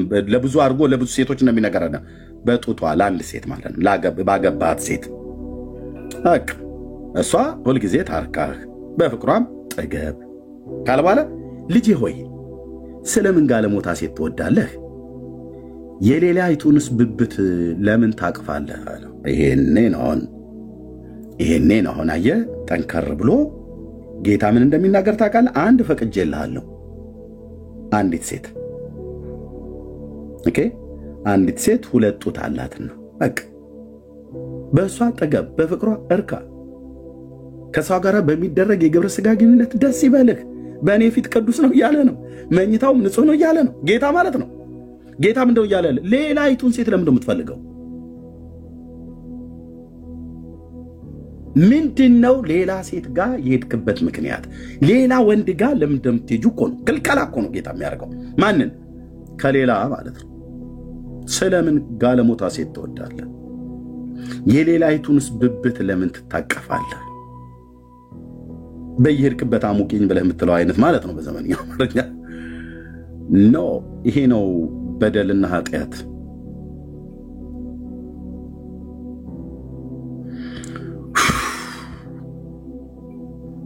እንዴት ያማል! እንዴት ሪቴት ያደርጋል ብራዘር።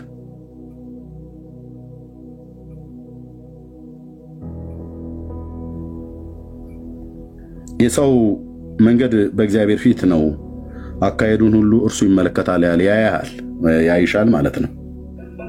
ባሌ እንዳይሰማ የት እንገናኝ? ወጣ ብሏል። አያይም። እውነትሽን ነው። አዎ፣ ግን እባክሽን ተጠንቀቂ። ኧረ ችግር የለም። እሷ አንዴ ከወጣ እንትን ካለ እንትን አይልም እና የት እንገናኝ? የቱ ካልመጣ ብለሽ የምትቀጣጠሪ ባልሽ ተኝቷል፣ አላየሽም ወይ? የሆነ ቦታ ላይ ሄዷል፣ አላየሽም ወይ? ሚስት ሌላ ቦታ ሄዳለች፣ አላየች ወይ? ደግሞ እዛ ደፋ ቀና እያለች ነው ቤት ውስጥ ሊጡ ልጆቹ ምናምን ነገር እያለች አላየችም። አካሄድህን ግን ጌታዬ ጌታዬ ጌታዬ ጌታዬ ይመለከታል። አይኖቹ በአዳም ልጆች ሁሉ መንገድ ላይ ተገልጠው ሁሉን ያያል። ከሱ ፊት የተሰወረ ፍጥረት የለም።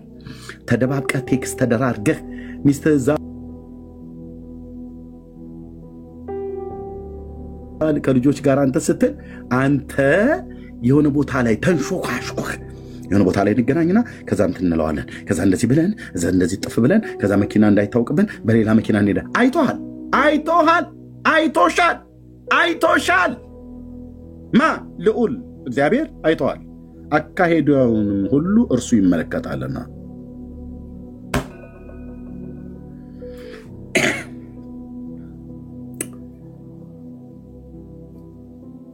ማማውን ስራ ነቻለችው እዚህ ሰዓት ከ10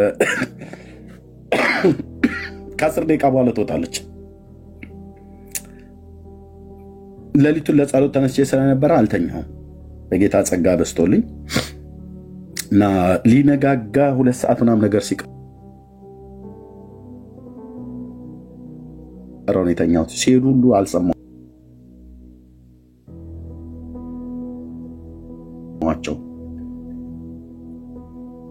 ይነት የረከሰ መንገድ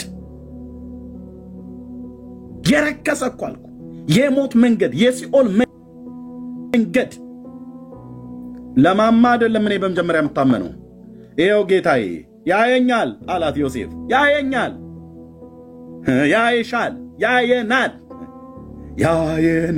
ኢየሱስ ያየናል ብለን ያልነው ዝም ብሎ እንትን ሲደብረን ወይ የሆነ ነገር ኑሮ ሲጓደልብን ብቻ እሱን እያዘን ያየኛል ኢየሱስ የኔ ነገር ይገደዋል ብለን እንደምን ኦኬ። ለሱ ብቻ አይደለም ለሁሉም ነገር ነው የሚያየው ጌታ። ያያል። ወንድምነታውን ቢኒያው ተነስቶ የት እንደሚሄድ ምን እንደሚጽፍ ምን ኮሜንት እንደሚያደርግ እኔ ምን እንደምጽፍ ምን ኮሜንት እንደምናደርግ እያንዳንዳችን እዚህ ያየናል ጌታ ያያል። እና ማማ አየችኝ አላየችኝ ምናምን ነገር ብሎ የሚል እንዲህ አይነት ነገር አይደለም። እኔ ህይወት ውስጥ ቀዳሚ የሰው መንገድ በእግዚአብሔር ፊት ነውና ማማ ስራ ደፋ ቀና እያለችኝ አሁን ብራዘር ቃሉንም ራሱ አልተጠቀመም እንኳን እንትልለው አሁን እኔ ወደዛ ሌላ መንገድ ብሄድ ሰውነቴ ሁሉ ሼክ የሚያደርገው ወንድሞቼ ናቶቼ እንዴ እኔ ለማማ አይደለም በመጀመሪያ የምታመነው። መጀመሪያ ንጉሴ፣ መጀመሪያ ኢየሱሴ።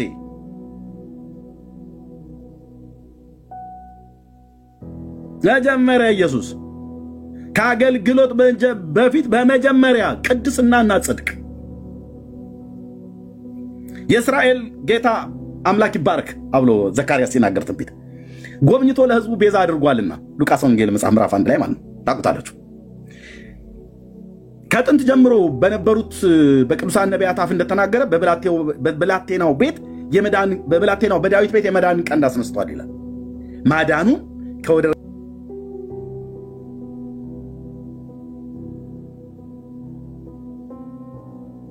ከወደኞቻችንና ከሚጠሉን ሁሉ እጅ ነው።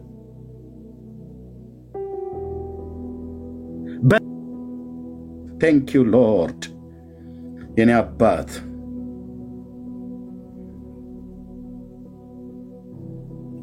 Thank you Lord በቅድስናና በጽድቅ እንድናገለግለው ሰጠን ይላል።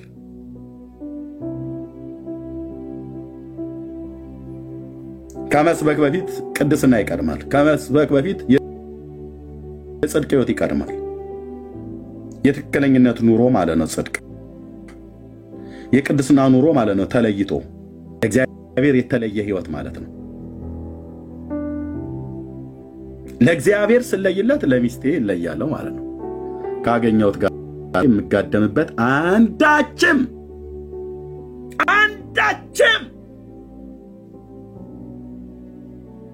ነውርና ቆሻሻ እንዲኖር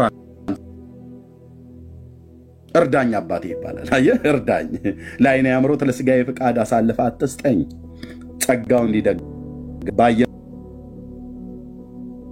ነገር እንዳንወሰድ እንዳንፈተን በምንሰማው ነገር ሁሉ በረከሰ ዓለም ውስጥ ስለምንኖር አዋዋልህን ታስተካክላለህ። ከማን ጋር ምን እንደምታወራ ማለት ነው። አሉ እዚሁ እንኳን በዚህ 10 ዓመት ውስጥ እንንገራቸው ወንድሞች እናቶች በዓለም ዙሪያ የማውቃቸው የልጆች የድምፅ እየተንጫጩ ስለሚስቴ እየተናገሩ ቀለበቴን እያሳየው ትደውልና ልትሟዘዝ ትፈልጋለች። ስርዓት ያዢ። እኔ ስም አልናገርም። ስርዓታችሁን ያዙ። እህትዬ እየሰማሽ ነው? ስርዓት እኮ መያዝ አለብሽ ነው ብዬ የምልሽ። እማጋ እንደደወልሽ ማወቅ አለብሽ። እኔ ማለት እንትና ነብይ እንትና የሚባል ሚስቱን ፈቶ ወይ ሚስቱን ትቶ ወንዶችም የእህቶችን እናውቃለን፣ እህቶችም የወንዶችን እናውቃለን። ወገቡ እንደተመታ እባብ ሲጥመለመል እኮ ታውቂዋለሽ ምን እንዳሰበ። እናቅሻለን ምን እንዳሰብሽ ማለት ነው። ደርሽ እንዳትይ መድኃኔዓለም ምስክሬ ነው። ታውቃላችሁ።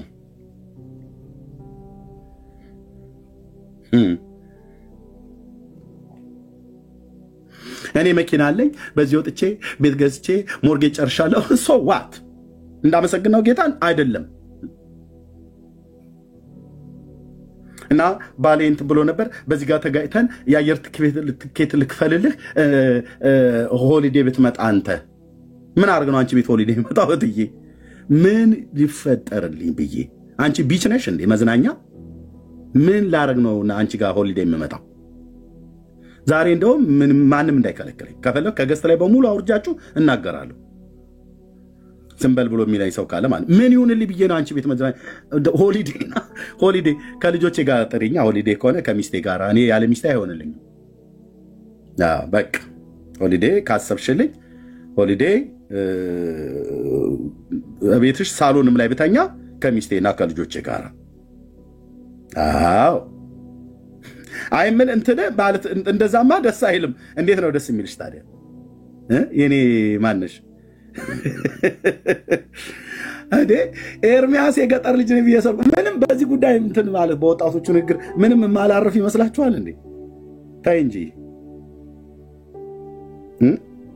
ውሃ ጠብሰን ይበላን የቆላ ተንቢ አራዳነን ብለው የሚል ነገር ሰምቻለሁ። እኔም ውሃ ጠብሼ የበላ የአርሲ አራዳነኝ። እትዬ ዳርያጂ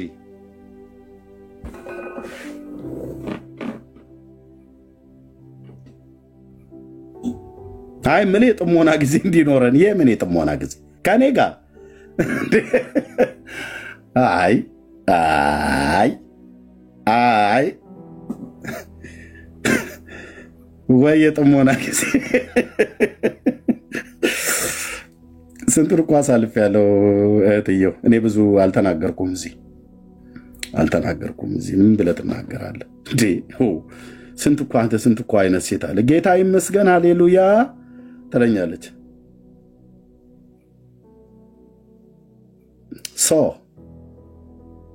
ሆልዴ እናንተ ቤት እንድመጣ የምትፈልጉ ካላችሁ ለሶስት ልጆቼና ለእኔ ለሚስቴም የአየር ትኬት ካላካችሁ መጥቼ ቪዚት አደርጋችኋለሁ።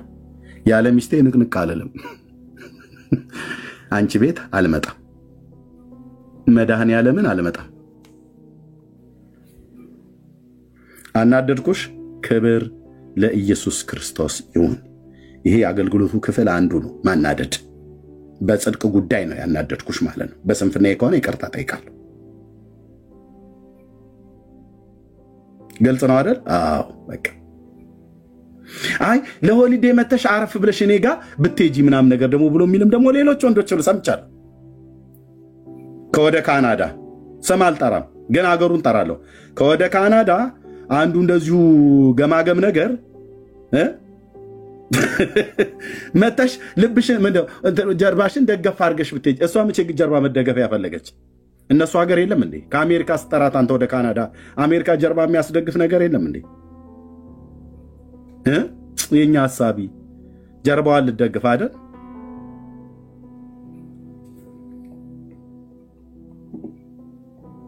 ጀርባሽን ደገፍ አድርገሽ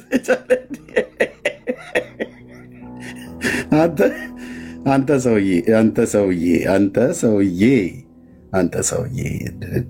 እንዴት አይነት መጽሐፍ ነው የምታነበው? ግን አንተ ጎዳናው የሚል ጋዜጣ ነው እንደምታነበው? መቼም መጽሐፍ ቅዱስን እያነበብክ የሆነች ሴት ብቻዋን የአየር ትኬት ከፍለህላት ደገፍ ታደርጊዋለሽ እና ብቅ ብለሽ ብትሄጂ አይተሽ አንተ ምንድነህ? አንተ የ6 ኪሎ አንበሳ አይደለ ከፍላ መታ የምታይህ ምንድነው ሐሳብህ እኮ? ምን አስበህ ነው ብየምለው? በአማርኛ ንገረኝ። ምንድነው የታሰበው ነገር? ምንድነው ያቀድከው? ከመቼ ወዲህ ነው አንተ የሴቱን ጀርባ ደገፍ እያደረክ ለየብቻ እየጠራህ እንደዚህ እንትን አስደጋፊ ያደረገህ?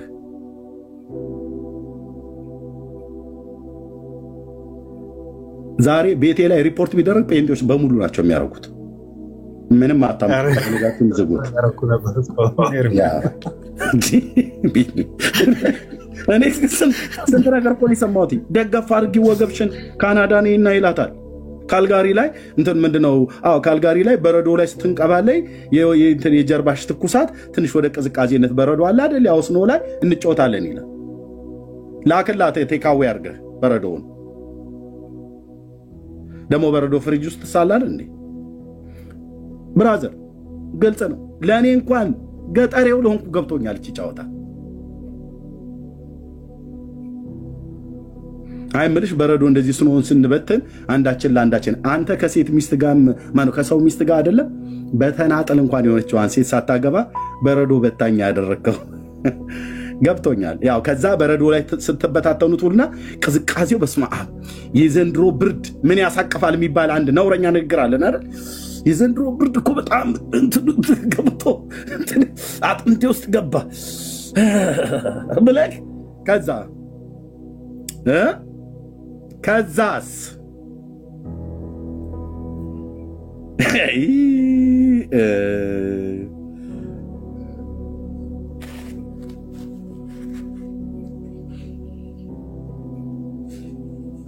አጥንት ውስጥ በረዶ ከገባ ያው ኤሲ ክፈት ማለት ነው። ማሞቂያ ነገር ክፈትና አንተ ብራዘር ከዛ ስኖ ላይ ስንወረብር በእጄን የገባ በእጄም በእግሬም ቆፈኑ ገባ እና አሙቂኝ ይላል።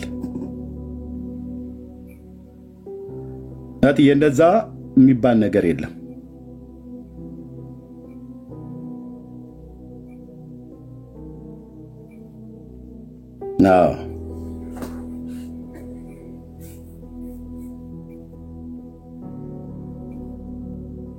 ካልሆነ ይሄ ምንድነው የሚባለው አለ አይደል? በእንትን እንደዛም ራሱ እንኳን እንደዛ እንዳትገናኙ ሲጀምር እንደዛ እንኳን ከተገናኛችሁ ለብቻው እዛው ምንድነው ይሄ ሚስቴ ታደርገዋለች። ብዙ ቀን ይጠፋኛል። ኤሌክትሪክ የሚሰካበት ምንድነው አልጋችን ላይ ክረምት በመጣ ሰዓት ላይ ምን ይባላል? ኤሌክትሪክ ብላንኬት። ቴንክ ዩ። ብላንኬት ማለት ነው። እሱን ትሰካላለች ወይዛ መቀመጫህም አካባቢ የሚሰካ ከሆነ ብቻ የሚሰካበት ቦታ ኤሌክትሪኩ ይሰካላል። በቃ ተሞቃ አዳፕተር ማለት ነው። በቃ እዛ ጋር ትሟሟቃለህ ማለት ነው። አይ ምን እንደሱ አይነት ሙቀት አይደለም። ታዲያ ምን አይነት ሙቀት ነው የፈለከው? አሉ በጣም ስንት እኮ ነው የሰማሁት በዚህ ሶሻል ሚዲያ ላይ።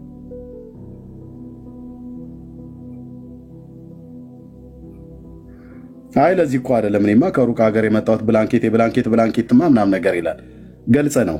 እንዲህ አይነት አካሄዱን ሁሉ የሰው አካሄድ በእግዚአብሔር ፊት ነው ማለት የሰው መንገድ በእግዚአብሔር ፊት ነው። አካሄዱን ሁሉ እሱ ይመለከታል። ሚስቴ አትመለከትም፣ አታይም፣ ውስን ስለሆነ አይኗ። ጌታ ግን ይመለከታል። ባልሽ አይመለከትም፣ ጌታ ግን ይመለከትሻል።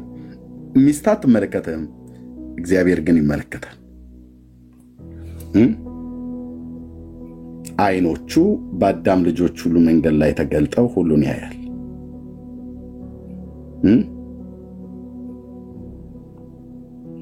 በአዳም ልጆች ሁሉ መንገድ ላይ ተገልጠው ምን ያያል? ሁሉን ያያል። የሰራዊት ጌታ እግዚአብሔር ሁሉን ያያል። ወንድሞች እናቶች፣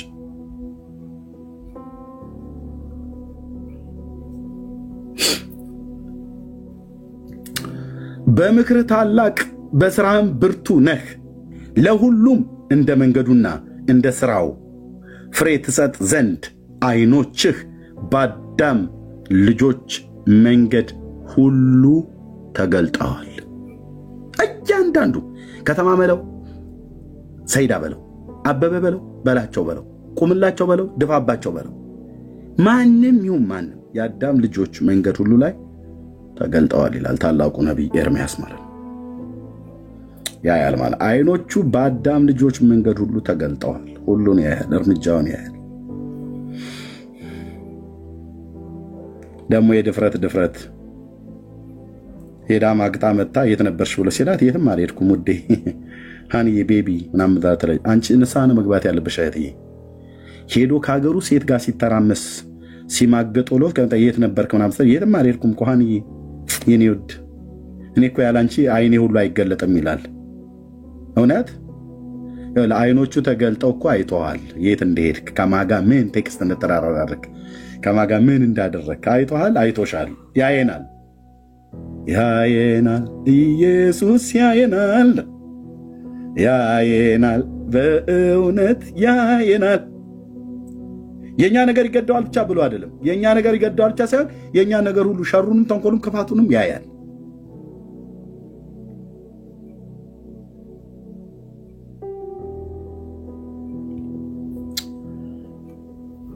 እና ምሳሌ 5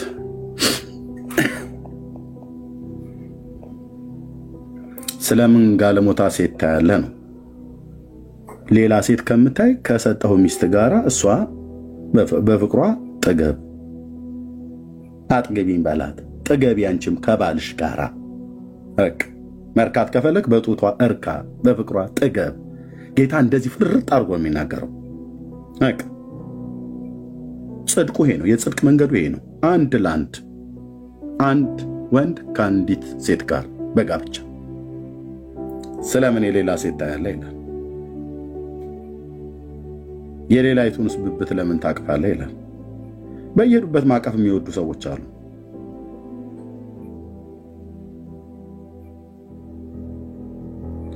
መንገድን ይመለከታል።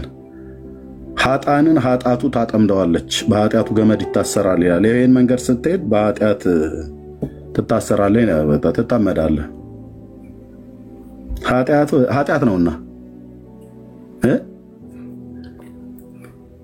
ከሚስቴ ውጪ ከሌላ ሴት ጋር መወስለት ጽድቅ ነው አይልም፣ ኃጢአት ነው።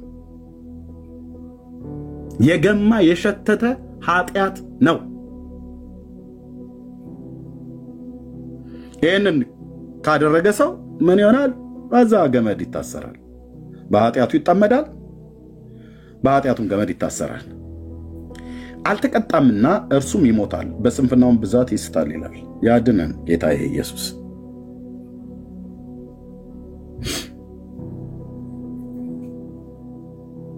ጽድቅ ደስ አይልም ወንድሞች እናቶቼ?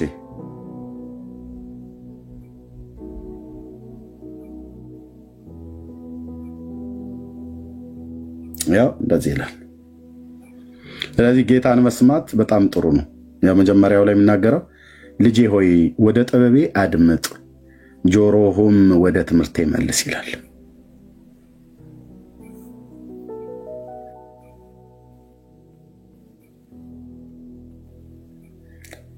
ልጆችሽ ከእግዚአብሔር የተማሩ ይሆናሉ። ወደ ትምህርቴ መልስ አይደል ያለው? ልጆችሽ ከእግዚአብሔር የተማሩ ይሆናሉ። ኢሳይያስ 54 ላይ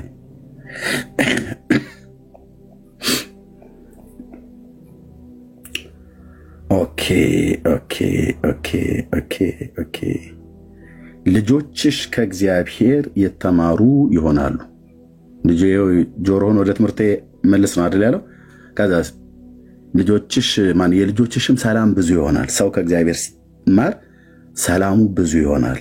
ይህም ብቻ አይደለም፣ በጽድቅ ይታነጻል።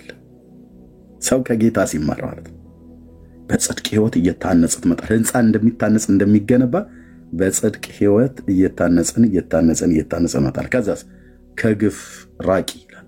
ከአመፅ፣ ከኃጢአት፣ ከክፋት ራቂ። አትፈሪምም፣ ድንጋጤም ወደ አንቺ አይቀርም ይላል። ለዚህ ሰው ከእግዚአብሔር ሲማር በጽድቅ ልጆች ሰላሙ ብዙ ይሆናል፣ በጽድቅ ይታነጻል፣ ከግፍ ይርቃል። ከአመፅ፣ ከግፍ፣ ከኃጢአት ጎዳና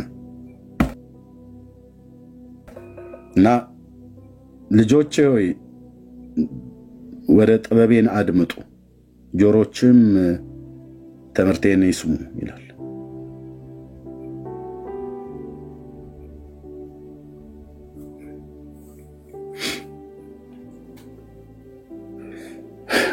ሰው ለጌታ ከታመነ ለትዳሩ ይታመናል። ለጌታዋ ከታመነች ለትዳሯ ትታመናለች።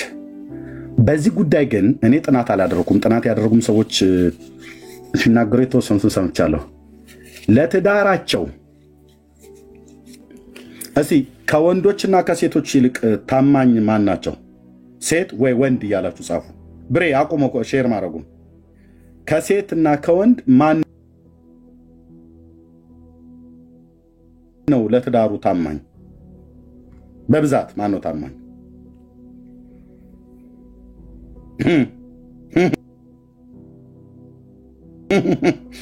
አሳቃችሁኝ።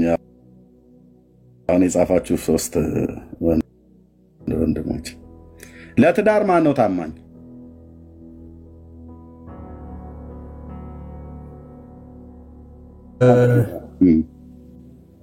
በፐርሰንት ደረጃ ተነግረናል። ወንድምነት ለአንተ እሰጥሃለሁ። በጥናት የተደገፈም ደግሞ ካለንም ተሞክሮ አኳያ ከጎረቤት ከቤተሰብ ውስጥ ከእናት ከአባት በራሳችንም ትዳርም ያለን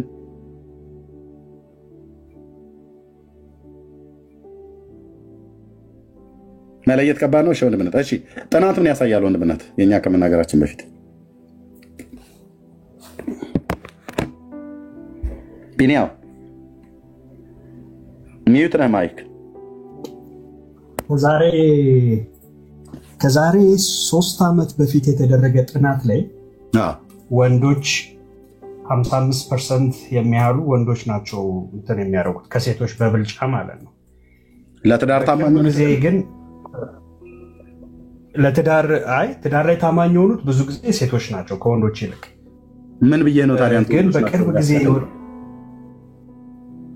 በቅርብ ጊዜ የወጣ የሆነ ማስረጃ አለ። ቆይ እሱን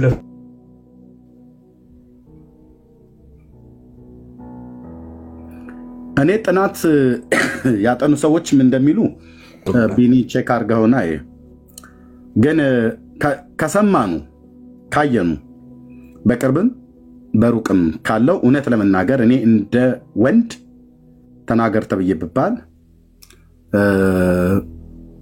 ሴቶች ሚዛኑን የሚደፉ ይመስለኛል። ያ አንዳንድ በጣም ነውረኛ የሆኑ ሴቶች እንዳሉ ነውረኛ ወንዶችም አሉ፣ እነሱን ሳንቆጥር ማለት ነው። አብዛኛው ግን እውነት እንነጋገር ከተባለ እውነቷን እቅጯን እናውራ ከተባለ እህቶች ለትዳራቸው በጣም ታማኞች ናቸው። በጣም ታማኞች ናቸው። የኔን ምልከታህን እግዚአብሔርን እንደሚፈራ ሰው ከሰማው ካየው በዚህ በአገልግሎት ውስጥ ከገጠመ ከሰማው የተነሳ ተብዬ ብባል አብዛኛው እህቶች በዚህ ጉዳይ ታማኞች ናቸው። ከወንዶች ይልቅ ታማኞች ናቸው። ወንድ ነኝ ብዬ ለወንድ ላድላ ብሎ በሚል እንትን አለ። ወንድምነት ቢኒያው እንዳለው በጥናት የተወሰነ ጊዜ ላይ አሁን ቅድማነ ቤኪ ከላይ እንዳለው ለመለየት ይከብዳል ነው ቢኒያው እንዳለው ማለት ነው። ቢኒ የለንደኑ ለመለየት በጣም አዳጋች ነው ብሎ ያለው ያስማማኛል። እሱ ያስማማኝ እንደው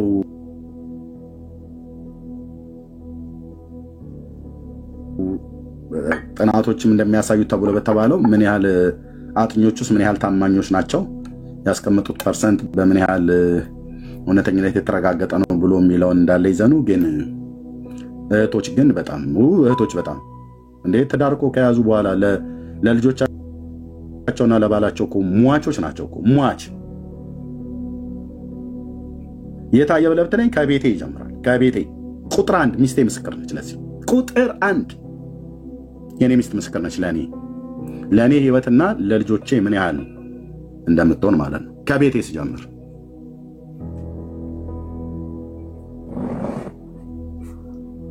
እህቶች በጣም ያውም ደግሞ የኢትዮጵያና የኤርትራ እናቶች የሚያልፉበት ግፍ በጣም ነው የሚያበሳጨው በእውነት።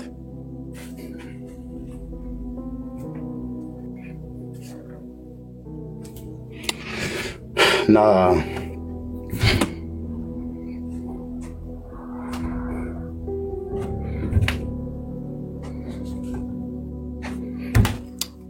ኤኒዌይ ጥናት የሚያሳየው የአሜሪካን አሶሲዬሽን ፎር ሜሪጅ ኤንድ ፋሚሊ ቴራፒ ይባላል። አሁን የእነሱ ሪፖርት ነው የሚያሳየው ከ20 እስከ 25% የሚያህሉ ወንዶች ከትዳሮቻቸው ውጪ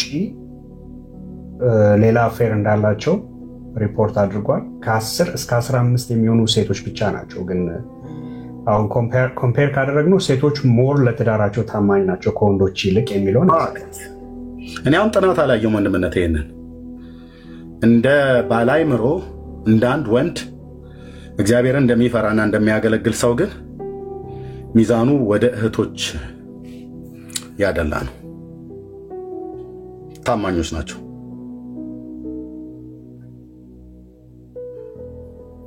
ከስንት ፐርሰንቱ አልክ ወንድምነት? የቅርብ ጊዜ ነው? የስንት ዓመተ ምህረት ነው ጥናቱ? የቅርብ ጊዜ ነው። የ2025 ነው አክቹዋሊ የዚህ ዓመት ማለት ነው። አዎ ጋፑ ጠባብ ነው። በጣም የተራራቀም አይደለም። ግን ከወንዶች ይልቅ ሞር በተወሰነ ደረጃ ሴቶች ለትዳሮቻቸው ታማኝ ናቸው ከወንዶች ይልቅ። የ7% ጋፕ ነው ያለው በአጠቃላይ። ለእህቶቻችን የጭብጨባ ምልክት ወይ የምታስጨበጭቡት ነገር ካለ በጣም በእውነት ጌታ ኢየሱስ ይባረክ። ጌታ ኢየሱስ ይባረክ። አየህ እኔ ከቤቴ ጀምራለሁ አልኩ፣ አልዋሽም። በጌታ የፊት ሟቾች ናቸው በቃ ለትዳራቸው፣ ደካሚዎች፣ ዋጋ ከፋዮች፣ ደካሚዎች፣ ታታሪዎች፣ ብርቱ ናት ሴት።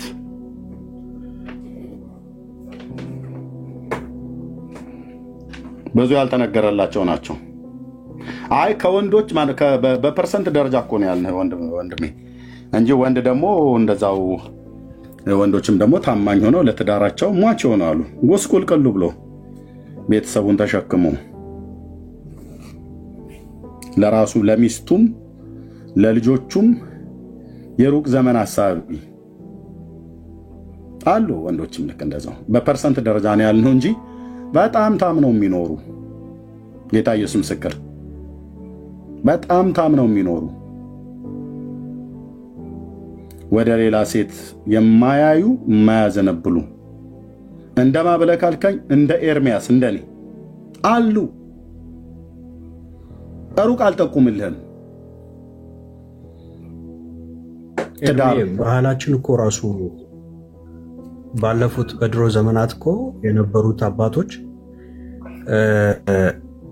በጣም እኮ ኖርማላይዝ ነበር አይደለ? ቅምጥ ምናምን ይባል ነበር። ሌላ አሁንም አለ። የከንፈር ወዳጅ ቅምጥ እየተባለ ማለት ነው። ጎሄድ ሄድበት።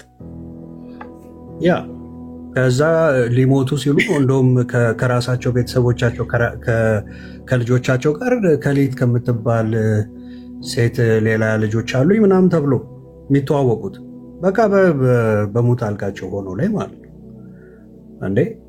እነዚህ ይሄ እኮ ባይ ዘ ዌይ እንትን አይደለም።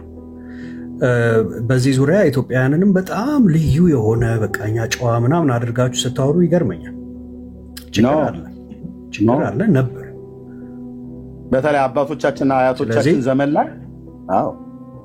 አዎ ትልቅ ችግር ነበር እንዴ፣ በጣም ችግር ነበር። አያቶቻችንን ዞር ብለን ስንመለከት እኮ ከሌላ የወለዷቸው ኦልሞስት የራሳቸውን ትልልቅ ልጆች የሚያክሉ አሉ። ኢማጂን ከሌላ የወለዷቸውን ልጆች ቤታቸው ውስጥ ሆኖ አላሳደጉ። ራይት ለነሱ ቅምጥ የሆነችዋ ወይ የከንፈር ወዳጅ የሆነችዋ ናት እንግዲህ እነኛ ልጆች ፈክታ ምናምን የምታሳድገው እና ባይ ላርጅ ፖርሽን ሴቶች እንኳን ለትዳሮቻቸው ከወንዶች ይልቅ ታማኞች ናቸው። ይሄ ደግሞ ወንድ ልጅ ያው በሳይኮሎጂካሊ ምንድነው ወንድ ልጅ በአይኑ ይሳባል፣ በሚያየው ነገር ይወሰዳል። ሴቶች ደግሞ በሚሰሙት ነገር። ይሄ ሳይኮሎጂካል ፋክት ስለሆነ ነው። አንዲት እህት በቃ ቆንጆ እንደሆነች ምናምን ደጋግሞ አንድ ወንድ ልጅ ከነገራት በቃ ሺዝ ጎን።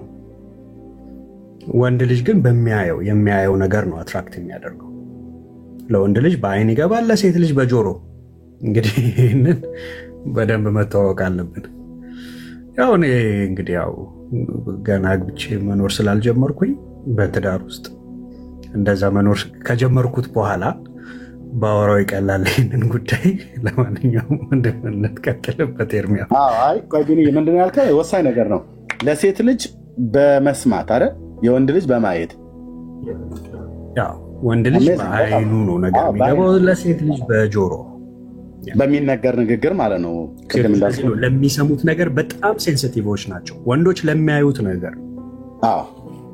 እኛ ወንዶች ቪዥዋል ክሬቸር ናቸው ነው የሚባለው በጥናቱም ማለት ነው።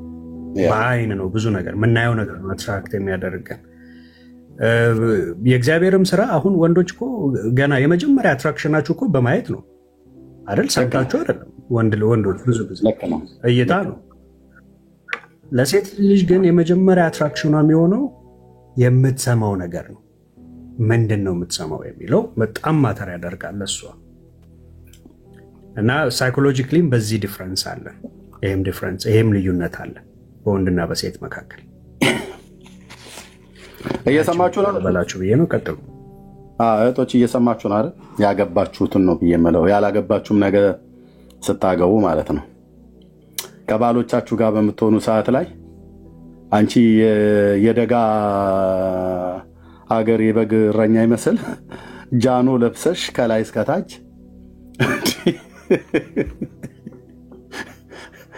ክረምቱ ሳይመጣ በርኖሱን አቀብለኝ ብሎ እንዳለው ማለት ነው ጳውሎስ። ከላይ እስከታች በቃ ጃኖ አርጃኖ ብለህ ትላለህ እሷን ስታያት በላው ላይ ጃኖ ለብሳችሁ ዛሬ ቤቴ በቃ በሁለቱም ነው ዛሬ።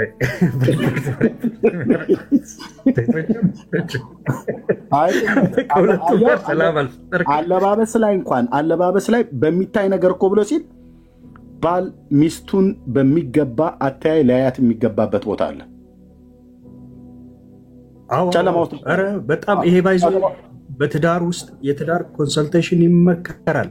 ሚስቶች በእውነት አንዴ ካገባችሁ በኋላ ዝርክርክ አትበሉ።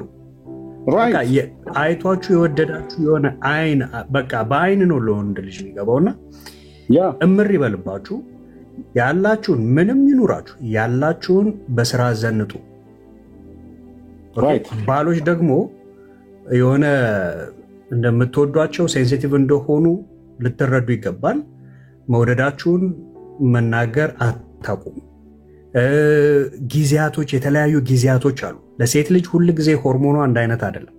ኦኬ የወር አበባ በሚመጣበት ጊዜ ሆርሞናቸው ይቀየራል ማለት ለነገሮች ሞር ሴንሲቲቭ ይሆናሉ። የዛን ጊዜ እንዴት እንደምታወሯቸው እንዴት ሃንድል እንደምታደርጓቸው በደንብ ተጠንቀቁ።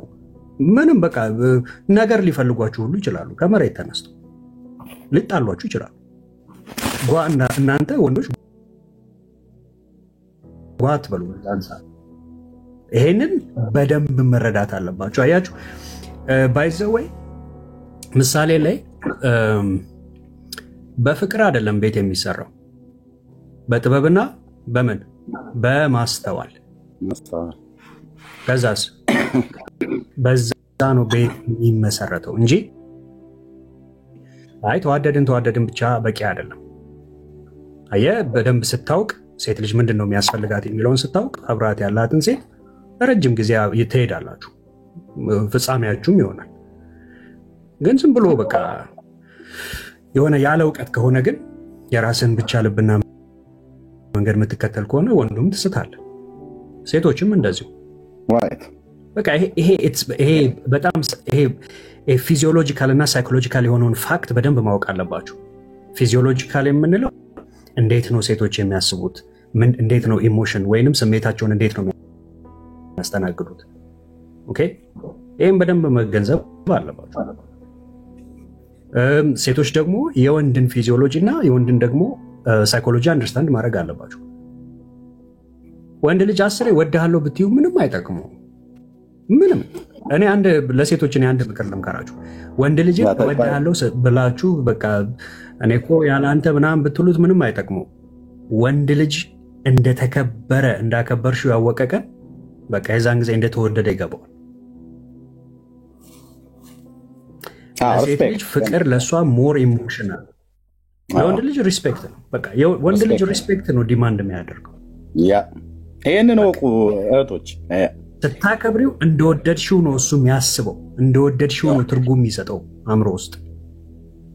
ሴትን ልጅ ኢሞሽኗን ሪስፔክት ማለት ኢሞሽኗን ስትቀበለው ለምን ይመስላችኋል? ኤፌሶን ላይ እኮ ሴቶችን ምንድን ነው ያላቸው? ሴቶችን ባሎቻችሁን አፍቅሩ እና እንደ ያለው ጳውሎስ ምክሩ እሱ ነበር። ኤፌሶን ምዕራፍ 5 ላይ ውደዱ አይደለም። ለሴት ልጅ ምንድን ነው? ለባሎቻችሁ ተገዙላቸው። መገዛት ሪስፔክት ነው ባይዘው፣ ሌላ ነገር አይደለም። ወንድን ልጅ ግን የነገረው ጳውሎስ ምንድን ነው?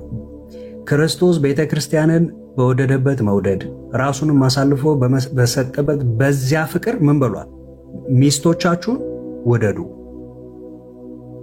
ለወንድ ልጅ ነው ያ ፍቅር እየተደረገ ማለት በሚያባብልና በምን አይነት ቃል ሴቶችን ሊጠብቅ ሚስቱን ሊጠብቅ እንዳለ ለወንድ ልጅ ነው የተሰጠው። ሴትስ በቃ ተገዢ ነው የተባለችው። አይ ነው መገዛት የሚለው ብዙ ነገር አለው በዛ ውስጥ ሐሳቡ ብዙ ነው፣ ግን ኮር ሐሳቡ ምንድነው? ሪስፔክት አድርጊው። ዛሬ ለጌታ የምንገዛው እንዴት ነው? ቃሉን ምን በማድረግ ሪስፔክት በማድረግ እሱ ያለው አዎ ይሁን ብለን ነው። ባይዘ እግዚአብሔር ቃል ዛሬ ሞደርን ስለሆናችሁ ሴቶች እህቶቼ